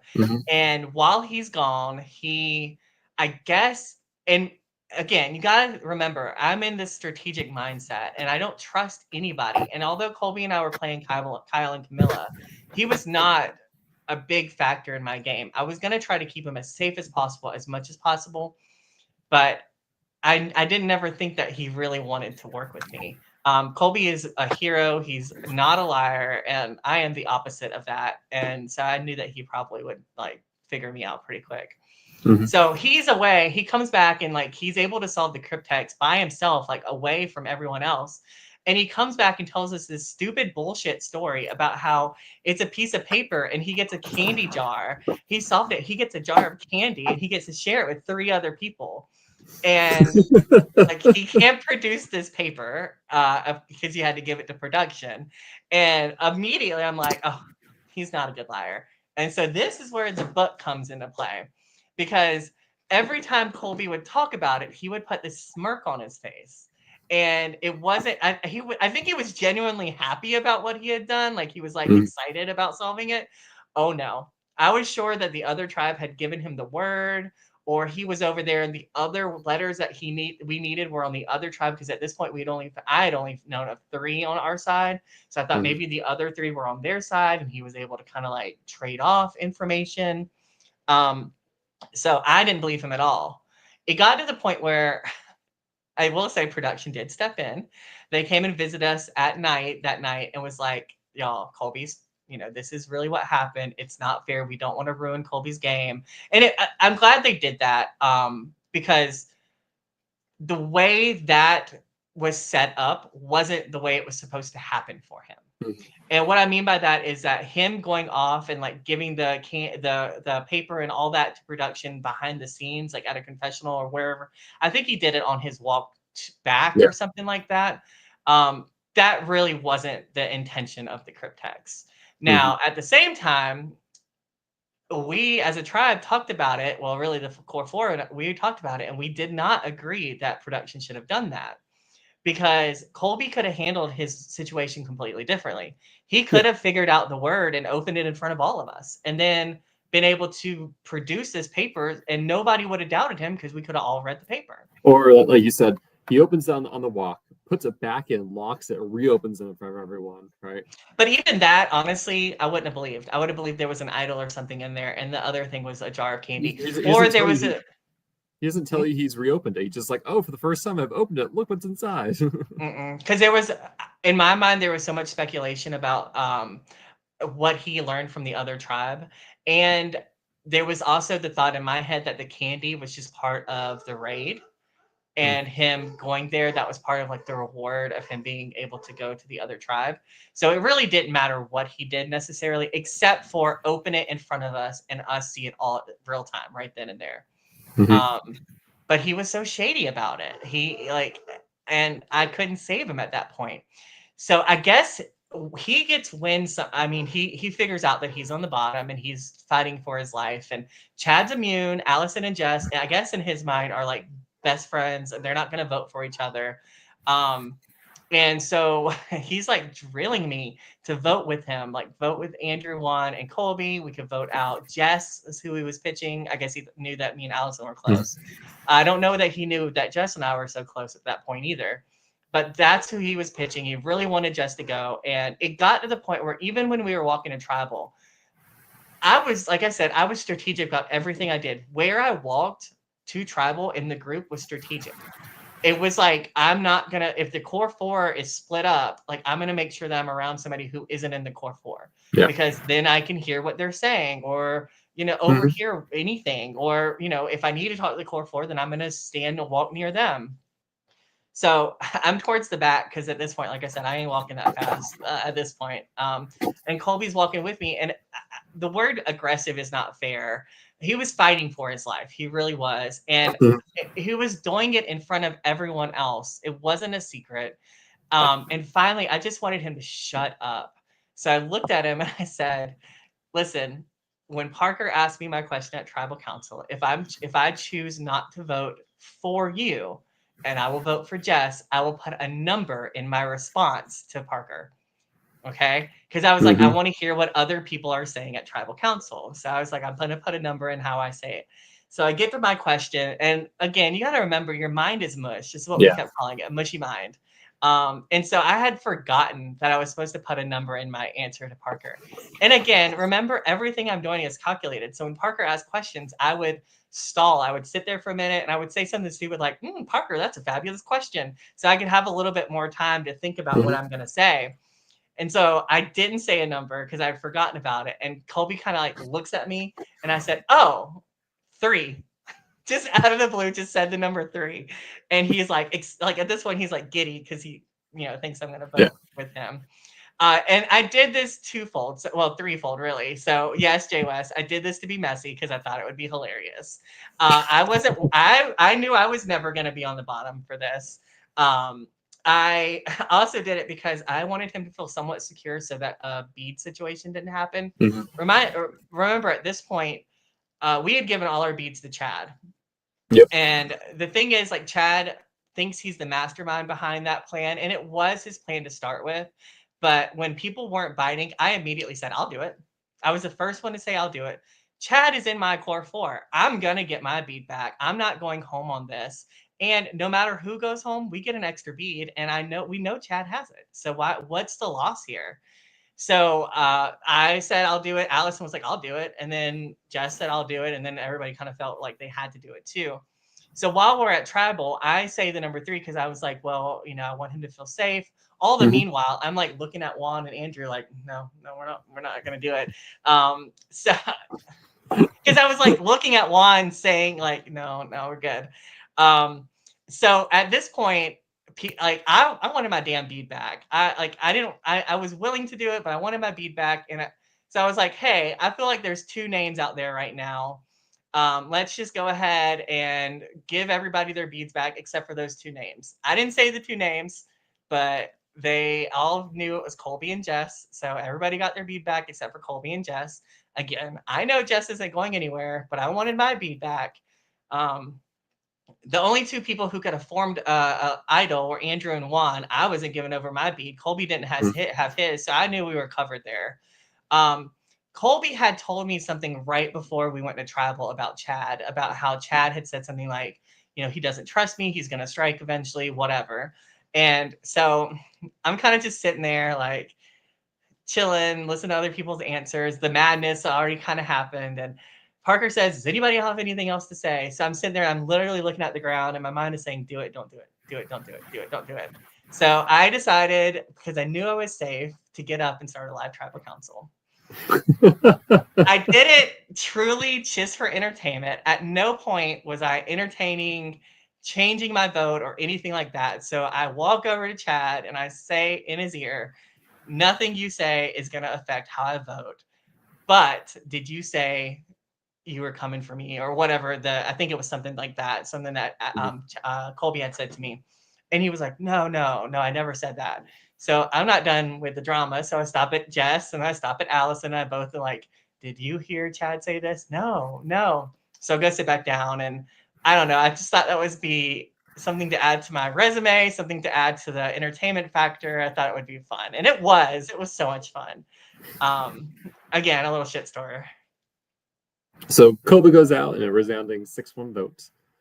And then you have your first Outcast challenge, right? You compete against the 6 eliminated players for a chance so they have a chance to get back in the game. But it goes pretty well for your tribe. It would have gone better if there wasn't so much wind and wet materials. We did well up into the point of the fire, and I'll give it to Andrew. Like that man. So I'm very proud of myself. I started a fire at camp. I was determined to learn how to do it, and thank God for tampons because they light on fire very well. But I was able to start a fire myself. But Andrew could start a fire in his sleep. He's a fireman, but I guess he has opposite powers in Reelfoot. And he probably started 20 fires by the time either tribe had gotten through the gate, especially Purple, because they were so awful at what they were doing. But the wind was so bad and we were trying to block it, but I was literally giving it like my least all. I really wasn't trying that hard. I was so tired. I was like kind of like just sitting Indian leg cross, like, whatever. But I know Jess gave Juan credit for this, and I will, if it is his idea, I guess I will give him credit. But I thought it was me when I said, let's build a structure to raise the fire up closer to the rope. So we grabbed all these big bamboo pieces and kind of like shoved them and made like a crisscross pattern under the rope to get it right, that flame right underneath it, because the wind was so bad and there was no way we were going to get those wet things to get the fire high enough to do it. And then the stupid production people, Nate, I think, or Josh, come over and they're like, Inada's got it. And we all look at him and we go, no! Project going on. Because, like, we didn't want the other tribes to see what we were doing. And then, of course, their nosy asses get up and come look at us and copy us. And then, of course, Purple wins, which should have been disqualified, but whatever. Part of the rules were that you couldn't touch the structure. And Rob's big-bodied self was like leaning all the way out all over the bamboo of the structure, but we still won. We didn't have to go to tribal, so I didn't have to fight about that. So no one comes back in the game. You have one more challenge that day. This is, I forget why it's called the Reelfoot Falls Challenge. You have some other challenge. Your tribe loses, and this is probably the most, I guess, second most exciting tribal council. I guess it's hard to contend with that first tribal council, but this is where Juan and Andrew are now in the hot seat. So what's going on here? So of course we had our core 4, and we weren't gonna vote for one another. At this point, I was playing a double agent because Allison and I were in a 4-way alliance with Andrew and Juan, and it was Allison, Juan, and I that were going to be the final 3 of that alliance. But my true allegiance was to the core 4. It was always going to be that way until I had to take Chad out. But I guess Andrew, I know Andrew gave Juan his bead, and then Deb had given Juan his bead. So Juan had 3 beads. I don't know why they didn't keep it a secret. That would have been the smartest move. But at tribal council, Andrew let it slip that he gave Juan his bead. And my smart ass self is like, okay, let me check your pockets. Like, cause I want to know whether or not you got your bead on you. And Juan just pulls out the string of 3 and is like, you don't need to, they're right here. In my mind, I'd have kept that a secret, because at that point, the 4 of us hadn't talked about splitting votes. We weren't really concerned about that, because even if they both had a bead, we didn't even think about Deb giving her bead to Juan. So I don't know why Juan did that, because they could have took a shot at any one of us at that point. So of course Chad is like, well, we got to split. Of course, that's all what we were thinking. We got to split. And then Andrew falls on the sword and votes for Juan himself, giving Juan 3 votes, Andrew 2 votes, and I think it was Chad 1 vote. Yeah, it's Yes, wild. yes, Chad, exactly. It's wild how close that, like, how different things could have been, and like I was surprised that Andrew also voted for Juan in this case.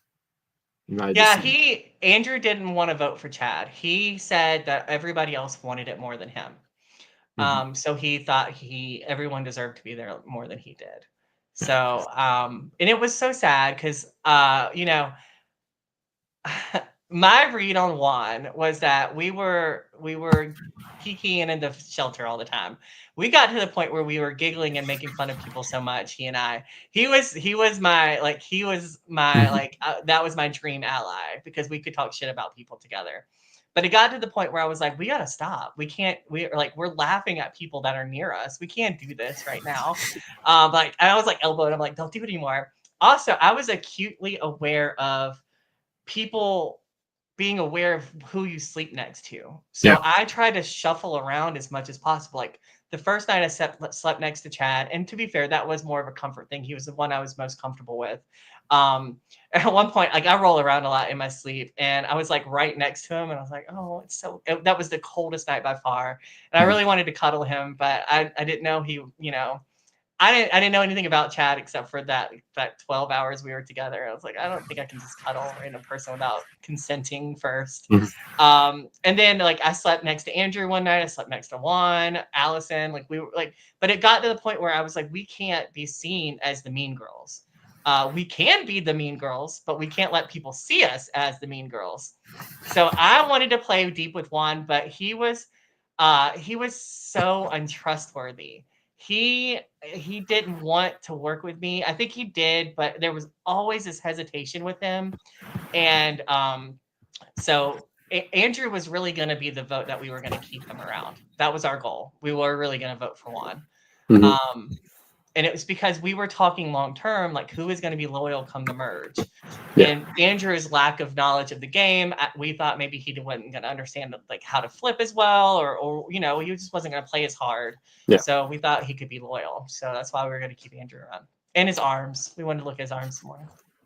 So, in retrospect, looking at this core four, was this the best four to bring together on this tribe? Yeah. Yeah. I mean, those are people like those 3 other people I wanted to be the final 4 with. Mhm. I really, really meant that. Probably naively, because I don't know if they all felt the exact same way, but it was always going to be, in my mind, a woman's game. Mhm. So I wanted to work with Allison and Jess to the very end. Chad was somebody that I was going to keep around as long as I could until I had to cut him. Of course, he cut me before I cut him, but I also think he didn't really have a choice in that. It was what the Mhm. majority was going to do either way. So I think the only reason he really voted for me at that round was to keep face with everybody else, which is good. It's a good game. And so, had your tribe gone back to tribal council with one another, is it just unanimous vote on one at that point? Okay, so the challenge of us like blindfolded. Okay, so I was a little bitch in that challenge too, and I really wanted to throw it. After that tribal where we were listen, after we were gonna burn Juan and we literally tried to vote him out, he would have been gone had he not had idols. I was like, let's throw this challenge. We'll vote him out. We know he doesn't have any beads. I don't want he was never ever gonna work with me again. Ever. Which is I was exactly right because the next 2 tribals that we were there, he voted for me. I knew that he would never work with me. So I wanted to throw the challenge, but the core 4 would not let me throw the damn challenge. That was such an easy one we could have thrown. Juan was blindfolded. We could have been out there doing cartwheels and he would have no idea what we were doing because Jess is the only one that could see us. And we would have just voted him out. And then I would have no messiness at the merge. And I was like, he's going to tell all of our secrets. He's going to tell everybody how close we are. This is stupid. Why are we not throwing it? They wouldn't let me do it. And not only would they not let me do that, but I wanted to sabotage the purple people. And because everybody was blindfolded, I wanted to go over the purple mat and stir their shit up and take some of their blocks from them. But they wouldn't let me do that either. And If Juan you watch, confirms. if you watched me, I take like 2 big steps towards the purple tribe. And like, again, this is those intrusive thoughts. I'm like, should I do this? I shouldn't do this. Maybe I shouldn't do this. Because there were no explicit rules as to whether or not you could do something like that. So I was like, my mind, I had already brought back my 2 pieces. I knew I didn't need to go out again. Justice told me. So it's like, what can I do to kind of fuck up purple? I didn't need to though. They fucked themselves up. Juan confirms that every secret was told. Yes, I know. I know. And Josh says, thank you, that more rules will be added in the future. Hope I don't play again when you're there, Josh. And I feel like Josh is enjoying being the puzzle master of Reelfoot, so we'll see. I truly live by the words of ask for forgiveness, not permission. So, I mean, in Survivor, yes, I'm the same. Yeah. So, have you told Sam that you wanted to throw that challenge? Sam and I have really never talked. Even to this day, I love her because I love all my cast, but like she and I just never really have connected. Even now, she's not very active in our group chat. There's a lot of people that are, but she's just not one of them. Gotcha. Yeah, because I feel like had she known there was she was that close to potentially not going to that fatal tribal council for her. Okay, but at the same time, like I'm gonna say this because again, everybody knows that like I'm just gonna be honest. Like Sam drove me crazy. And I didn't even know her. I knew nothing about her, but she cried so much. And I was like, there's no way that a grown human is going to cry this frequently without some of it being fake. Because way back when Chad did the raid, he told us that Sam and Lachey had come up to him and was like, we're on the bottom. And I'll let him give his dastardly little thing that he did at that point. But, and he comes back and he tells us that they're on the bottom. And I'm like, this bitch ain't on the bottom. Like they're like, I know they're not on the bottom because she ain't going anywhere. Like if they were on the bottom, they'd already been gone. That's stupid. And the way Lachey was so tight-lipped all the time whenever I tried to talk to her, like try to like intermingle like conversations, like because there were multiple times that Lachey and I had could have had like some kind of strategic conversation. She gave me nothing. It was like I was like, "Are you good? Yeah. Okay, well, guess we're not going to work together. Come merge." So, the battle back. Who did you want to see, or maybe not want to see, come back into the game? Okay, so I said this out loud, and I shouldn't have said it. This is again where I shouldn't have said it, but I said I don't think any of them bitches should come back because we earned our spot, and that none of them should take our spot.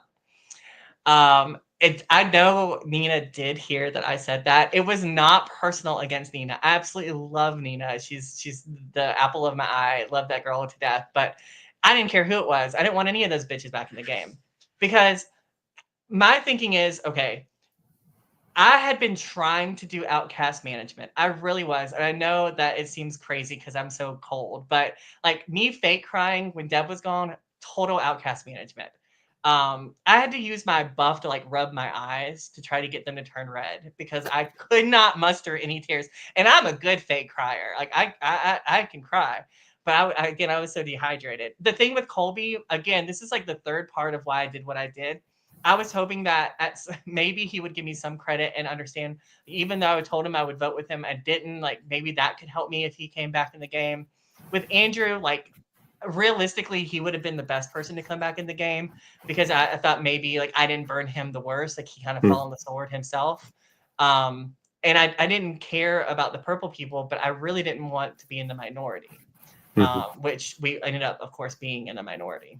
And that really kind of shapes the tenor a bit of the merge with them having 6. Because I guess for me, it was a bit of a surprise seeing Nina was so open to working with them initially, though she does play double agent a lot.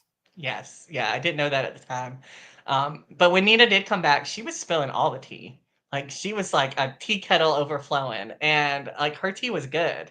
And so I was like, okay, like maybe she really is mad and bitter at these people. Um, but I guess not. Well, she was kind of like there was some times that she was. Nina and I had this really great conversation, and I can't get into too much of it because I don't know how much her personal life is in the world, but we just had a really deep connection on a personal level. Like we just kind of like we took like 20 minutes and just talked solo somewhere, and it wasn't game related. It was like personal life related. So I was like, okay, maybe like I can work with her. Unbeknownst to me, again, naively and stupidly, I didn't realize that she had played with other people within the game. Allison didn't tell me that she knew Nina. She didn't tell me that she knew Rob. She didn't. Jess did confess that she knew Lachey from a different game, but it didn't really matter. They weren't playing together, which is probably why she was willing to tell us. But yeah, the inner workings of other people's relationships, I had no idea. I was oblivious to them. To me, every new game is a new game. Like, even if in the future I play a game with any of these people, I like what happened in this game is not going to carry over to that game, because every new game is a new game. And quite frankly, like, I think out of like all these people, maybe 3 people like me would want to play with me again. So like I have like 13 people who wouldn't want to. So I'll just take my chances and say it's a new game. Yeah, because I think you look at maybe Trav and Lachey, like they have such a like something I'm very interested in talking to Lachey about. That dynamic really colors the opening rounds for that tribe, and I think people like I've been guilty of this. You grasp for any advantage. Like I played a game with a really good friend of mine, and I was like, I was just like, and we started the same tribe, which stunned me. I was like, well, shoot, this like we're just not going to target each other, and that's just going to change things because I just won't target them at this point in time, for better or worse. So, right. And again, had I known all these dynamics, I would have probably played the merge a lot differently, because like, pushing somebody's name who already has a relationship with somebody else to the wrong person could be very detrimental to my game. So talk really. me through that. Like, had you known what you know now, how would you approach the merge? Well, first I would have made a diagram, because there was obviously too many relationships to count. And I probably would not have approached the merge too differently. Honestly, this is where like I really feel like I was like full throttle to the floor the whole time, the gas pedal to the floor and the pre-merge. But once we hit the merge, I like hit the brakes. I let up because there was so many people. I was exhausted. I had faked genuineness so much throughout the pre-merge that I was like, I just don't have it in me. And honestly, Steven, it's like it was conscious efforts. I heard Rob say like I was so good at like trying to like making people feel like I was like really truly in it with them. It was conscious efforts to ask questions and try to get to know people. And I was making a Rolodex of their lives, and like Nina's cat's boots, or, trying to figure out people's kids' names, or, it was important for me to where they're from, because early on, I had said this a few times, that the challenges were coming from like All Stars and more old school stuff. And as being a Survivor fan, I figured that there was probably going to be an opportunity for like the questionnaire about the jury kind of thing. You predicted that. Yeah, I didn't say it out loud, but like I was aware of that, and I did tell my cast like I was basically making like an Excel spreadsheet in my head of all these facts about people, and there would be times that I would be like strategizing with somebody, and my mind would say like ask them a question about themselves, because like that's not really who I am. I'm a narcissist. I'm not gonna like I don't take the time to get to know people like that, so it was a conscious effort of like being genuine and truly invested in their lives, even if I really wasn't in the moment. It's Jay called West. sociopath. That's what it's called. Have you seen like the Dark Triad? It's like a test. I think it's like narcissism, sociopathness, and there's like one other thing. You use like the kind of the 3 evil attributes that people can exhibit. You can like run tests on how well people map into those. I would agree. I would argue that it's a Venn diagram. So I'll find it. I'll send it to you afterwards. Okay. Jay West also mentioned that he would be happy to play with you a second time. He likes shields. Oh, I take that as he's going to target me. That's okay. You can get in line, baby. So that first merge challenge, Chad's gonna win, which is both good and bad. It's good to have someone on your alliance win. Bad because that means there's probably a higher chance you're now being targeted. How do you play those opening rounds? Because you have really almost all of day 5, or at least half of day 5, to strategize and get to know this other team. So one of my goals was to kind of try to convince people I was on the bottom.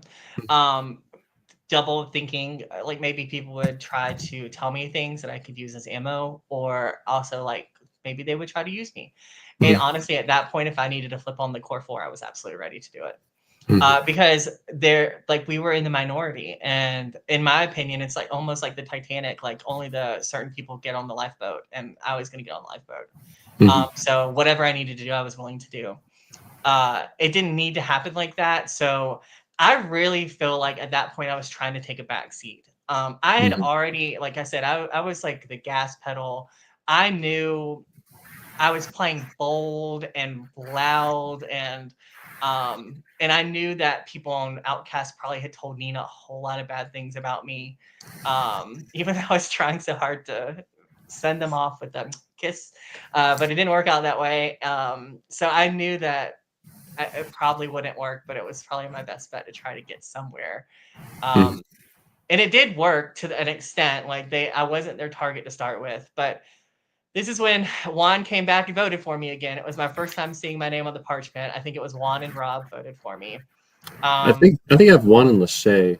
I don't know Okay, if yeah, that that sounds worked right. for you. It Yeah. was kind of thrilling. Nobody spelled my name right, so that was a little annoying. My name was on my torch. Like you could have invested some time and read it, but um, yeah, I guess I don't know. Like I knew I wasn't gonna play a perfect game. I knew I wasn't gonna like go unscathed without votes like Mhm. Allison did. Like Allison is like she's such a social player, but she also plays in the shadows where I'm a little bit more in the sunshine, and glistening like a vampire. So I wasn't really. I knew that at that point I had to kind of step back because if I was going to be like boisterous and loud and about what I wanted to do, it was not going to work well for me. But I will say, like again, I was still in such a strategic mindset. Like for example, we get over to the purple tribe and they have these platforms on the ground and they're so nice, or they look nice, but they weren't really that nice. And I was like, I was watching where people were going to bed, going to sleep, and all of purple was like hiding up in this little platform area. And guess whose ass got in the middle of all of them? Me. Because again, thinking like my orange crew is like chilling in the woods on a tarp by themselves. And again, my thinking is like, this is where they're gonna be whispering. And Mhm. also, like, it really did work. I slept between Lachey and Rob and I had like a very personal, private conversation. And I talked to Lachey about her child, and like I was still trying to work these people, not work with these people, but trying to try to get them to like me in some way. Mhm. I'm not the most likable person, so it was a lot of effort. So, did you feel like you made any inroads with specific players from the original Purple Tribe, or it just kind of like battle lines are already drawn? We'll see what happens. So Isaiah and I, like in an alternate universe, Isaiah and I would have been like best friends on a tribe. If we had landed on the original tribe together, we would absolutely work together. But Mhm. he was so ingratiated, and so was I in our alliances. There really wasn't a lot of like movement of either of us willing to kind of bend. And then, of course, the big confluffle happened with Rob, which he told you a little bit about this morning. So basically, I I didn't want to work with Rob. I didn't. But I did know that he was on the outs. Nina had told us, and he had told us himself, and it was true. We could believe it. In fact, that first tribal, we as Anata, we had agreed to like tell everybody a different name. So like my name to spread was Brandon. And like Juan was supposed to spread Lachey, and it absolutely worked. Like when I talked to Rob, he was like, "I've heard 5 different names," and I was like, "Oh, really? Huh? How about that? How about that?" And I was like, you know whose name you didn't hear? Yours, because you're who I want to play with. Mhm. And so I really was trying to pull him in, but he let it slip that Isaiah had said that I was had already played a game before, and that that Isaiah was the mastermind, basically. And so again, I guess Jay West is right because this is where I get more messy.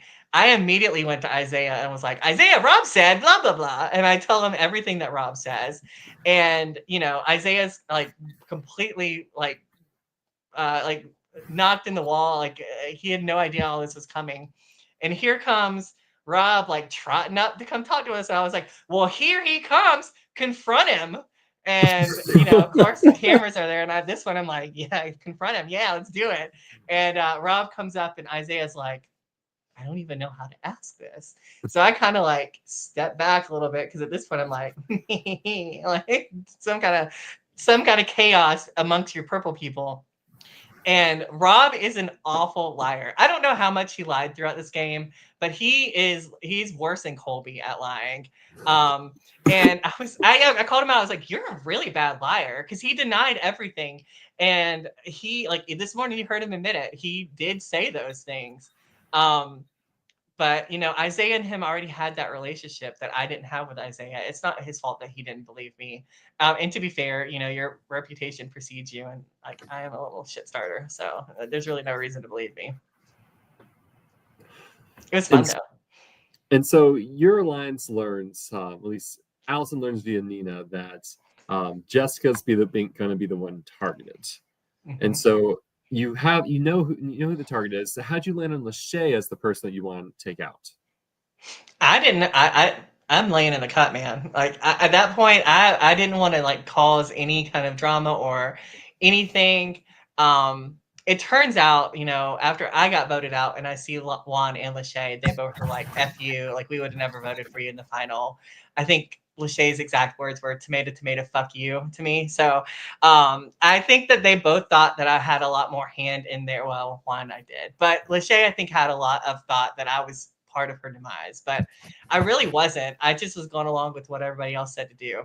But I did at tribal council play it up as if that was something that I did know. And I was, if you hear, I give like the swan song about how I'm proud of myself. And usually I talk about how proud I am of everybody else, but I'm proud of myself.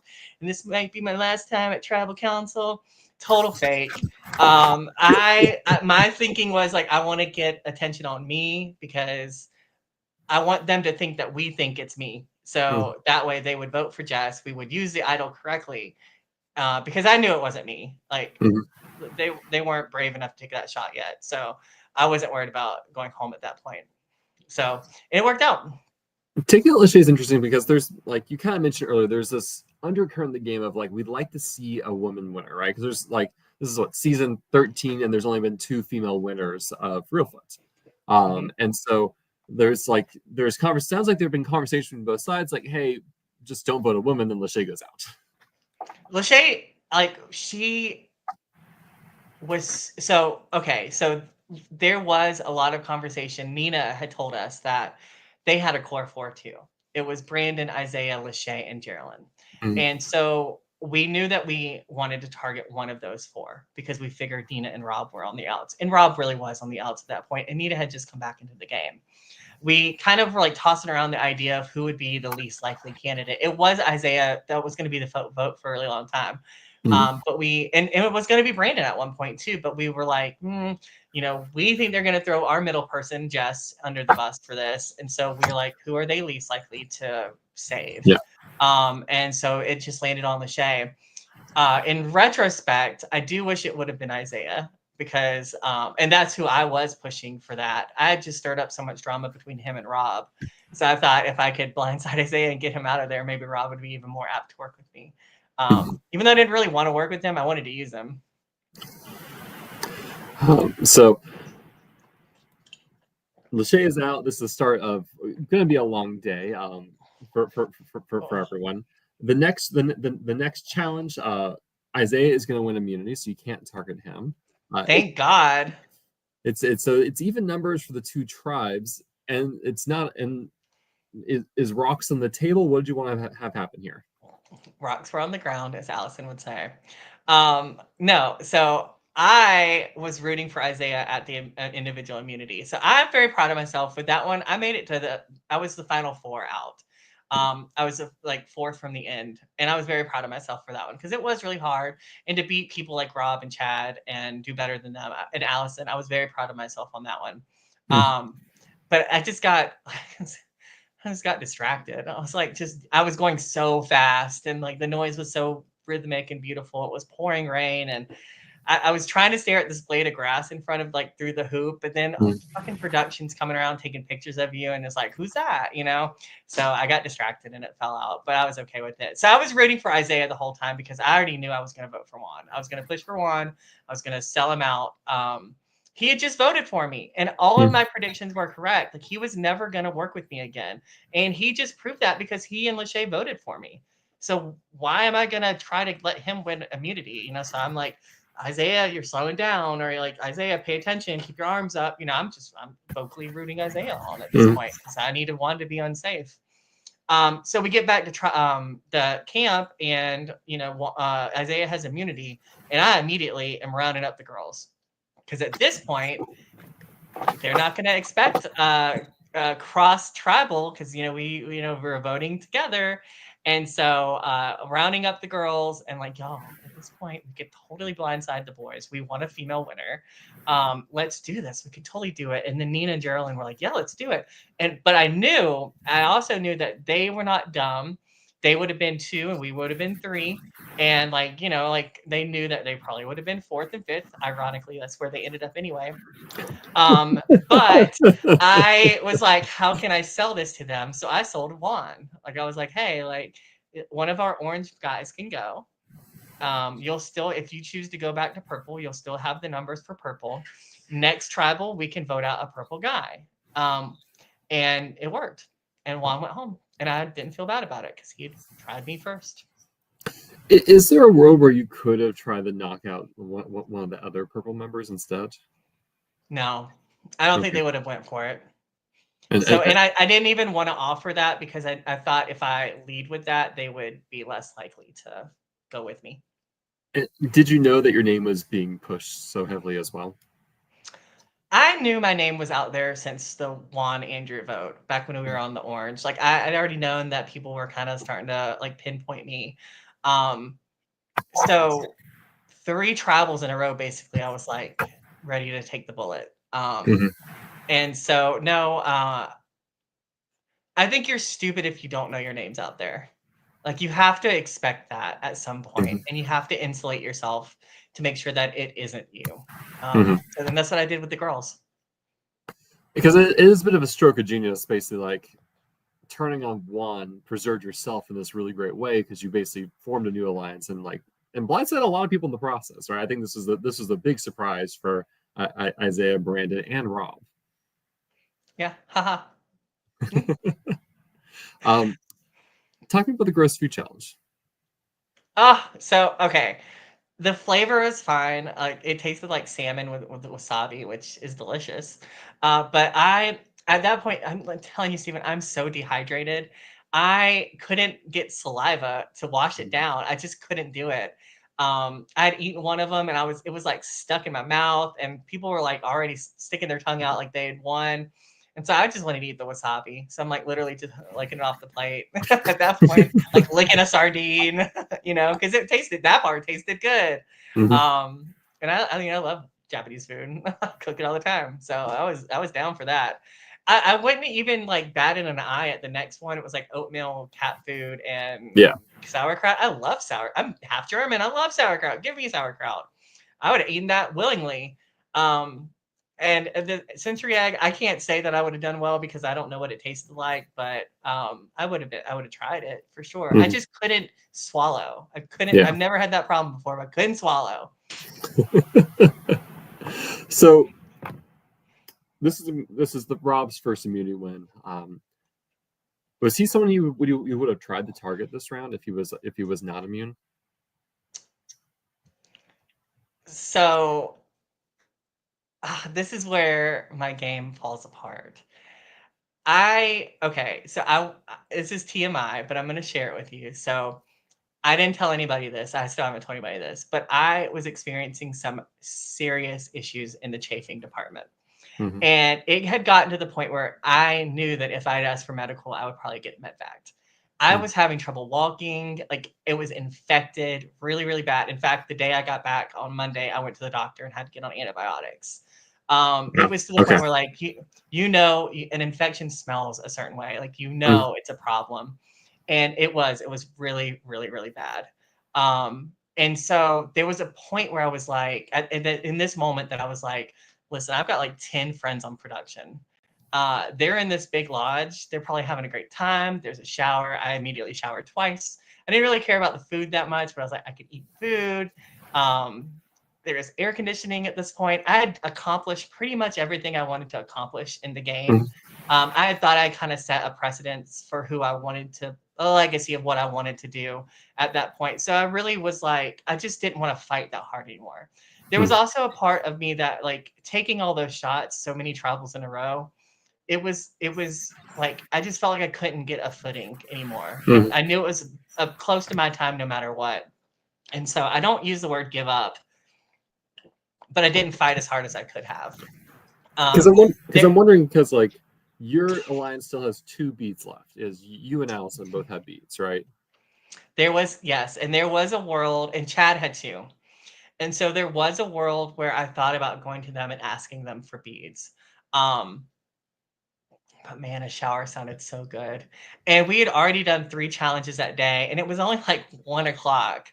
And I'm assuming, I don't know, they wouldn't tell us the time, but I mean, it didn't feel like it was that late in the day. So I knew there was a shit ton more coming. There was a lot of people left in the game. It was day 6 out of 8. So I knew there had to be more. And I was like, I just kind of just couldn't go anymore. And it was truly just the physical part, the medical part. I didn't want medical to look at my groins, so I was like, I can handle this myself. And immediately when I got to the jury house, I was like, can I have some baby powder? And like, and Melanie, an amazing jury handler, got it for me. She didn't know why, but that's what I asked for because it was really, really, really painful. So it ends up being a 6-3 vote. Allison and Jessica vote with you. Did you try to tell them like, hey, I'm a lost cause, like go with the majority, No. or okay? No. So for anybody who plays this game in the future or any other survivor-based game, when people aren't talking to you, it's you. Yeah. So there were a lot of times that I was in camp that like 30 minutes that we had to strategize, and I was like, I'm just solo, like I'm just single right now. And that had never been my experience throughout the game so far. Like I'd always had people, either coming to me or like willing to come talk to me. So I kind of felt like the third wheel in a lot of the conversations. And I just kind of was like, no, I know it's coming eventually.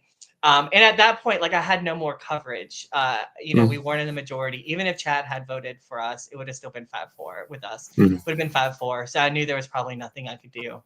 I did try to keep the girl thing going, and I pushed Brandon because I was like, well, it's not Isaiah, and I know they're close to Isaiah, and they did agree to a purple guy going next. So I did push Brandon. That's enough who we voted for, but it didn't matter.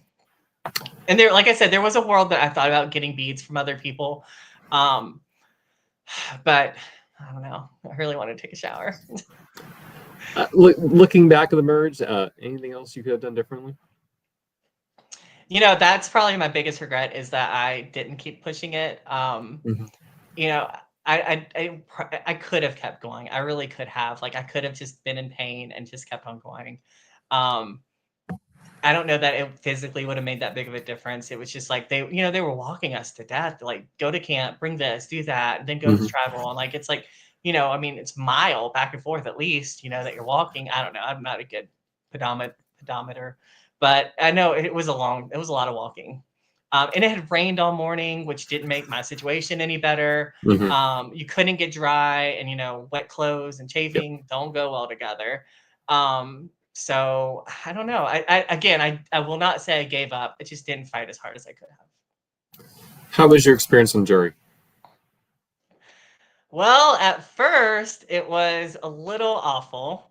Juan and Lachey were not the most welcoming people, and again, my thinking, I have to, I have to try to put myself in their position because I didn't get burnt. Like I didn't get blindsided. I kind of knew it was coming, except for Chad. I didn't. My people didn't vote for me, and I don't blame Chad for what he did. Like he had to try to get in the good graces of the purple people.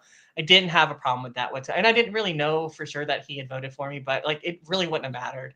So I have the luxury of not being, blindsided at all. So I have to remember that these people have real emotions and their real feelings, but me being, a game bot of sorts, like I understand it's just a game. Like I'm not gonna be mad that you voted me out because the Mhm. player got the player. Like I don't blame you. I would have voted me out too. So it wasn't the most welcoming. It wasn't the most welcoming experience at first. Lachey and Juan also got the only two beds in the room.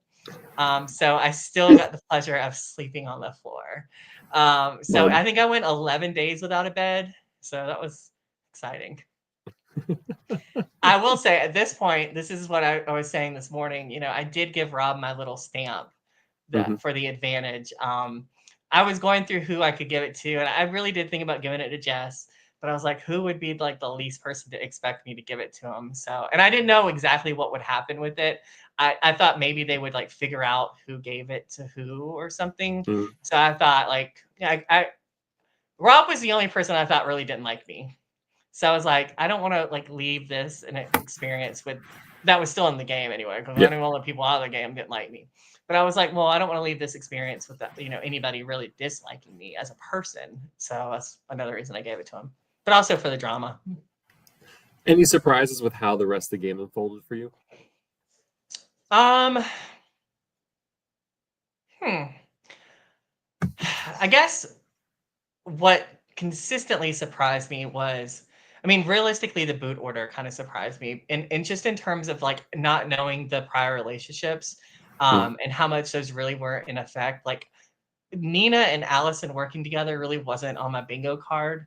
Mhm. As deep as they did, especially to the point where, and I know Allison didn't vote for me and she didn't vote for Jess, and I saw the video of like she's really fighting to keep me in the game, and I love her for that. But um, I was just kind of surprised that they worked so closely together. Um, and same with Rob. Like I didn't foresee Allison working with Rob so closely, or Mhm. Chad working with Rob so closely. Um, and I do kind of, that's another regret I have, is that maybe if I was more open-minded to working with Rob, I could have been one of those two people instead of who they were. Mhm. Because I mean, I heard him this morning, he really did want to work with me, but I was so shut off to it because like Rob has like, I know he's been through a lot in life and I love him to death, but like you look at Rob and he's had from the appearance a charmed life. Like he's a gorgeous Mhm. man to the point where everybody asks about him. And, just from the outside looking in, like I don't want to reward him for that either. Like I I just can't there's no world where I want to work with a big alpha guy. Mhm. I just like that kind of goes against just me as a person who I am. I want to work with like kind of more of the laid back dudes or of course the women. That's why I bonded with Chad so much. He's not a big Mhm. alpha dude. He's Mhm. he's relaxed and he doesn't have that vibrato. So, coming in the final tribal council, how did you feel where the jury was, and where were you at? So they made us do this poll, like who's open-minded. I raised my hand, but I was not open-minded. I know that was the right answer. Like I had to say that I was open-minded, especially because I was being recorded. But like there was really no world I was not voting for Allison. I mean, and who can blame me? She was my ride or die from day Yeah. one. Of course, I'm gonna vote for her, and she knew that. Um, the thing that kind of pissed me off the most about that final is that people held it against her that she had 5 number 1s. Like, I Mhm. think that was one of her biggest flaws in her jury speeches. But are you kidding me? Like that was genius to me.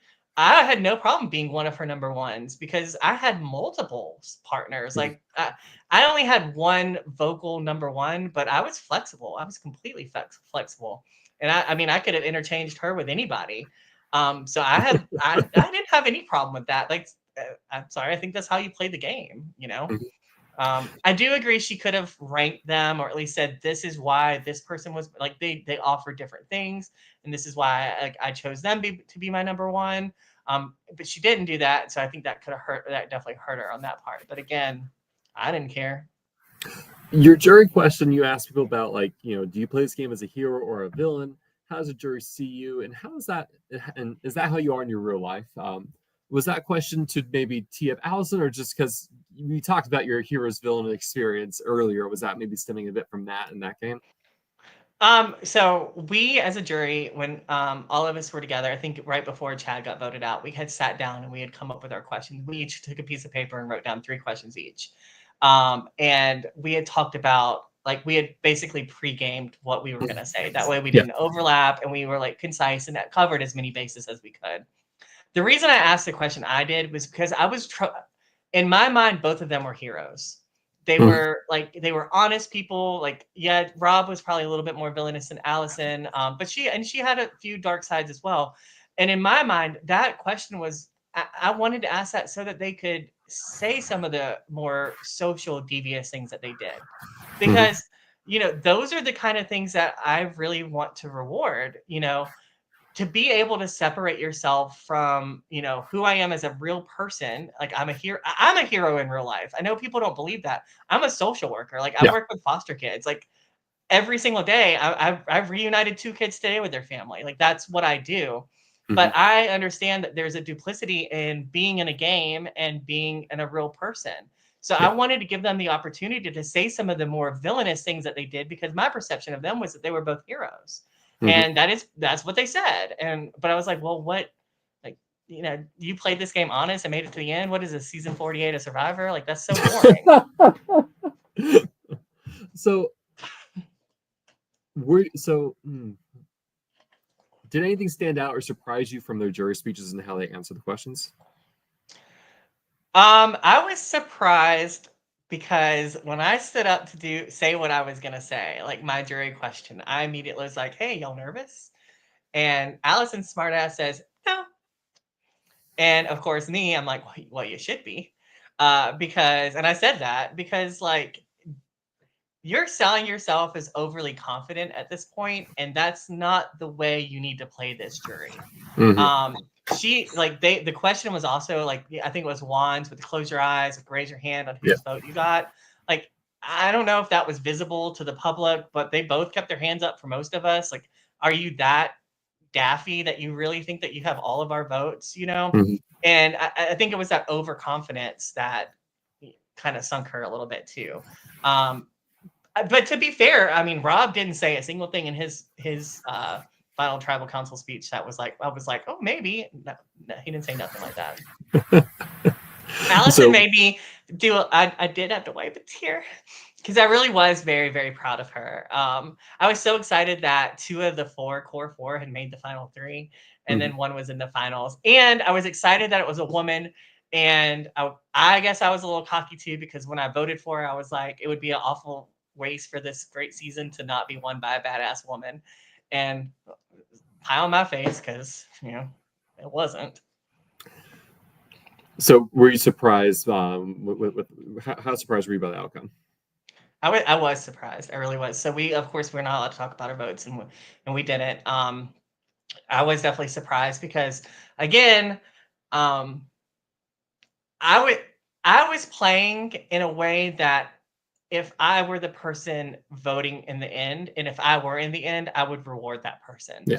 And so, like, my pulse on the jury, even while I was in the game, was so wrong because people were really truly getting their feelings hurt. Yeah. And in my mind, I'm like, I would reward the badass plays and the Mhm. the resume building, but I don't think that that's what happened at all. To be fair, Rob did have more of those badass plays than Allison. I think she played a lot more open game. Mhm. But she was also so insulated. She had 5 number ones, so she didn't have to, she didn't have to play maybe quite as hard as Rob did, because he really did play from the bottom. So let's pretend that Allison and Chad are together at the end. Mhm. Um, is your vote still fully locked in on Chad? Oh, sorry, Allison. No, it's Chad. Yeah, absolutely. I'm voting for Chad. Really? Yeah. So even though me and Allison, and I love her, of course, but I like Chad, like I said before, Chad and I were like, we were neck and neck on strategy. Like, we were literally like, what we should do? Oh yeah, I do. Let's do it. Like, before Mhm. the other person even had to say it. Even in challenges, the way Chad and I strategized about the challenges before we did stuff. Like, I would have absolutely voted for Chad. I was so upset that he was in the final 2 because I really did want to reward him with my vote. Um, I was just very proud of the way he played. He played the way I wish I could have played. But he played in a way that he wasn't a dick, and at least loudly. And I was a little bit more like, F you, suck it. And, you know, like I would have never made it to the end. Although if I had, I know they would have took me to the finals because obviously like they knew they could beat me. And anything else about the game? Oh, you know what we need to talk about? What's that? We need to talk about that final the final four challenge, the Fallen Comrades challenge. Because you went and did some research and homework before this podcast. I did. So I took the time and I found out my printed questionnaire.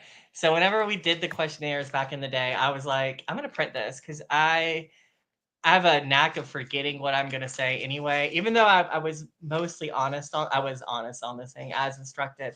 But I was like, you know, this might come back to bite me in the ass. So I need to look at this and like study it. So I did check out some things, and I am the same person on this paper that you met in this game. For example, do you consider yourself a leader or follower? I said I can be both depending on the dynamic of the group. Sometimes I like to watch people lead and then fail, call it a hobby. Which is exactly what I did. Like I didn't want to step into a leadership role. In fact, I think I was the only jury member who didn't say they were a leader. And that was one of the Fallen Comrade questions, because the leader is the one like they go down with the ship. And I didn't want to go down the ship, but I kind of wanted to watch somebody else to go down with the ship. So let's see, a biggest weakness in the game, making a big move too soon, people finding out that I'm the string holder of the puppets. Let's see here, most difficult part of the game, building genuine connections, more so convincing people that they're actually genuine. Which I don't think that was your downfall. I think you did a good job with the connections this game. The convincing part, yeah. But to be fair, like I do have genuine connections with these people. Like I really do. I hope they feel the same about me, especially after this 2 hours that we've been together. But like Jess and I actually are planning a beach trip next month. We're going to meet in North Carolina. Well, we're not going to go to the beach anymore because it's kind of far out of the way, but we're going to meet in North Carolina and have a weekend together. We're actually going to apply for the Amazing Race together because, you know, like, why not? And then like, I don't know. I really hope the invitation is still open to all cast members to come to my wedding in April. I have 8 spots, but I can always add more because, you know, I don't know how many are going to come, but 8 are on the guest list. I was going to say, are you going to have your own little Survivor competition to see who? Yes. So I actually was like starting to get inspired because I was like, well, what if we did like tribes at the tables, and I could walk down the aisle and there'd be tiki torches on all sides. I don't know. I was like, well, that could be really fun at the reception, and make them do challenges and vote each other out because, you know, I'm not going to not be myself to you then. I did say on here about the what do you not want to see at the merge, and Allison got this right in the Fallen Comrades, because I did say this, and I don't know if people didn't believe me or like, I have no idea, but I did say whatever else the majority of people said, their disappointment fuels me, and I did mean that. I wanted a salad, and I got my salad, so that's all that mattered to me. And I also wanted an extra dirty martini, but I did not get that. But I will say, like at the merge feast, I was very cautious of drinking. Like I love to drink, but you know, we had champagne. I put just the tiniest bit in my glass because I was looking around, and I did notice there were several people who were like not drinking alcohol, and you know, I didn't want to make them uncomfortable. So like that was another conscious effort of like trying to assimilate myself in some, like, you know, like I was sitting right beside Rob, and I didn't know him personally, but I saw him wasn't drinking. So I was like, oh, I'm only gonna like, and the other side of the group was like finishing the bottle and like turn it up. I wasn't about to do that. I didn't want to alienate anybody. Jessica has a suggestion for your wedding. Yes. Survivor puzzle centerpieces. Oh, that's a great idea. Sure, of course. But where does the competition come in? Nah. Only tables that solve the puzzle first get the cake. Oh, I love that. They get to go first in the buffet line. So I also like we had to do that meet me video, and you have to say like 3 words to describe yourself. And the 3 words I came up with, confident, competitive, and mischievous, I think apply to me very well. But afterwards, this is kind of like the introspectiveness of the experience that I really wanted to get out of this. I asked some of my friends, I was like, well, what would you describe me as? And ironically, not a single one of the words I describe me as were on their list. Theirs were more like witty and sarcastic, intelligent, imaginative, beautiful, caring, protective, like a lioness, inventive, stylish, giving, and creative. So, see, the real people that know me know that I'm a really giving, caring person, even if I Well, wasn't on the game. I think, like you said, you have a job that requires a lot of giving and is very, like you said, it can be emotionally taxing. And so these games, they are a game. They're a place so you can play and do things that you can't do in your normal job or career, which is pretty cool. That's one of the things that appeals to me so much is that I can be myself, but I'm also playing a character, and that like I'm there. In my mind, I truly was, and I said this before I left to all my friends. I was like, I'm going there to make good TV, to be entertaining, and to be memorable. And I knew as soon as I was not the first vote out that I was good. Because I was like, I'm fat, I'm out of shape, like I'm kind of a bitch. Like if they don't get me out first, then I'm gonna sail. And on my questionnaire, it's like, where do you think, what do you think you're gonna win? I was like, I don't think I'm gonna win. I said this many times. I don't think I'm gonna win. I'm gonna probably be in the middle of the merge, maybe like right after the merge, and look where I ended. Huh? Anything else about your game that you want to talk about that we haven't dived into already? Not really. I would love the opportunity to play again. So I was voted, of course, the most likely female returning Reelfoot player of the season. So if the opportunity were to be presented to me, I would be back in a heartbeat. Oh, and something I don't think most of the cast know, and I hope that's okay that I say this, but I did Mhm. not pay the entry fee. I had a sponsor. So in December, after they had announced the cast, so I was on a cruise when they were like, "Can we set up a time for you to meet with you?" Like, and it was like basically like the "you got on the show" kind of thing. I was on a cruise and I didn't have Wi-Fi. I didn't know this was happening, so they were like feverishly trying to get me. When I got back on land, I was able to contact them, and it all worked out. By the way, I heard Rob talk about like the you flip a coin thing this morning, and like you kill people. Apparently, I killed the most people in my interview. Trevor told me that. So he was like, "I think you've killed the most people we've talked to so far." I was like, "Oh well." I didn't know him was my answer. But anyway, so December comes, Christmas comes. Like we own a house. Like life is crazy. I'm a social worker. We don't make that much money. And I was like, I would try to pull out. I was like, guys, I want to give you plenty of notice. I can't do this. I can't financially make it happen. And production was able to find me a sponsor, and then I actually got to meet the sponsor when I was there, and absolutely love this human being so much, and I'm going to pay them back in installments because I'm still poor. I didn't win. So here's another thing. If I had won, I was going to give that $400 to somebody else, the person who paid for me. I was going to give everything back to the Reelfoot people except for what I spent out of pocket. So like the hotel and the flight. So I was going to donate it all back to the production. But That's I guess I awesome. didn't win. That's why you have to come back. Yeah, I guess if I come back, then maybe they'll get their money back. I have a couple final rapid fire questions for you if you're ready. Okay. So, if you can go back in time and give yourself any piece of advice before you played the game, what would you tell yourself? Change your underwear often. So I was no, listen, I was trying to preserve them because we only get so many in the game. I also would have packed way differently. Um, I won't deny that I did communicate with somebody who had played this game in the past, and they were like, "You should bring this." I would have brought all kind of different stuff at this point. In retrospect, so if I do get to play again, don't expect to see the same tired ass rain jacket, which was purple, by the way. I was trying to manifest that. Uh, do you prefer swaps or no swaps? Well, this is the only thing I have experience playing, and it was a no swap, and it worked out really well for me. I kind of was hoping for a swap because and even in retrospect, I think a swap would have done well for me because it would have gave me a time to ingratiate myself more with other people where the merge was just like go.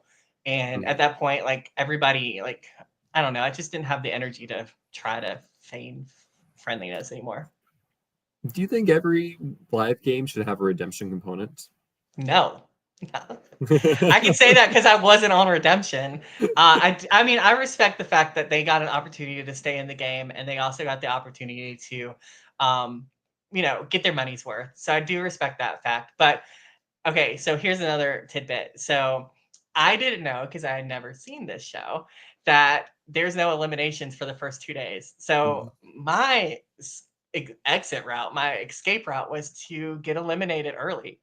Like, I was like, if this sucks and I don't like it, I don't want to shit in the woods or whatever it is. Like, I'm just gonna orchestrate. I'm not gonna try that hard. I was never gonna quit. I would never ever quit.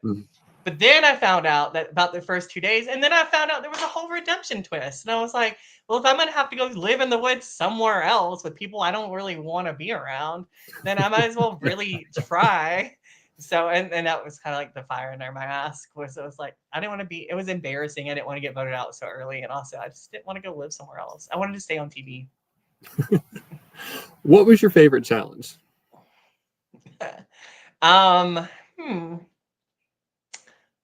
I really liked watching Deb eat that mayonnaise. So it wasn't it wasn't my favorite challenge because it was the worst, but I found it humorous watching her funnel plant-based Hellman's. It wasn't even Duke's mayonnaise down her mouth. Like, it was so funny to me. And the aftermath was hilarious with them vomiting, and of course what happened to Isaiah. That was hilarious. I wish I could have been there for that. But I guess my overall favorite challenge was Sumo IC, because I got to destroy some bitches, and also I got to get in the water, which is all I asked for. What was a favorite camp life moment for you? Oh, there are so many. We laughed so much. I recognize that it's because of my position in the game that I earned that position in the game, because I made that alliance happen for me. But there was a lot of just wasn't a lot of stress for me at the beginning, because I was covered. Like, I knew I was okay for a while.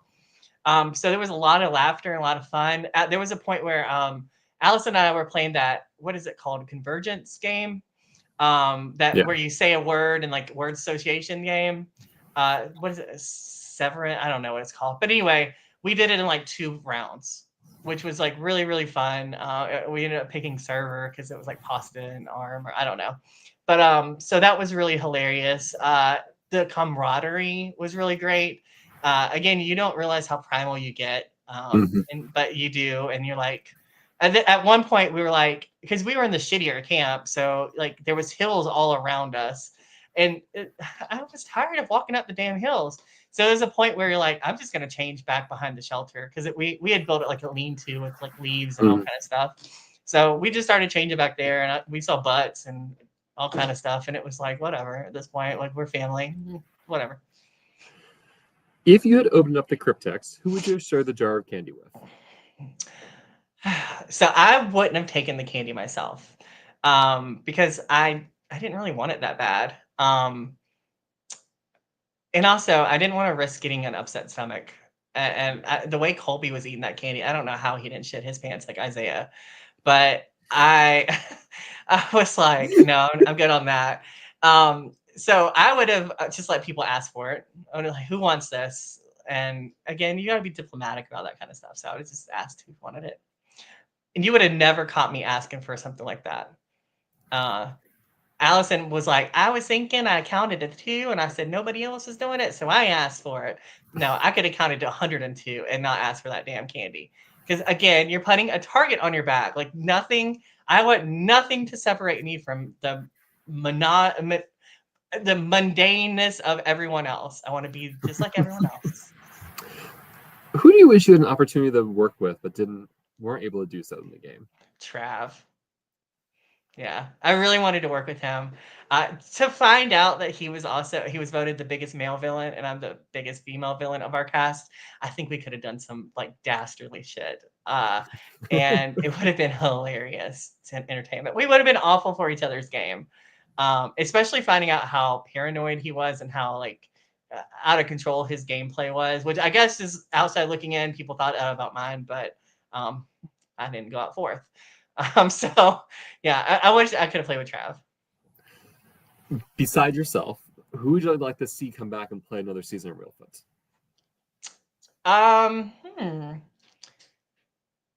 I think we should just do a do-over of this season. Like, bring all 18 people back, and let's just do it all one more time. It How could be would like that first go for fire, you? second fire would be our theme. I guess it would just depend on how the cards fall. Like, I really think like at least 50% of Survivor is luck, and how things end up for you. Maybe even more than 50%. You know, any one little thing that changed would have changed the direction of the game completely for everybody. So you just can't live on the like, well, I wish I would have done that, because like of course you do, but you know Mhm. you can't go back.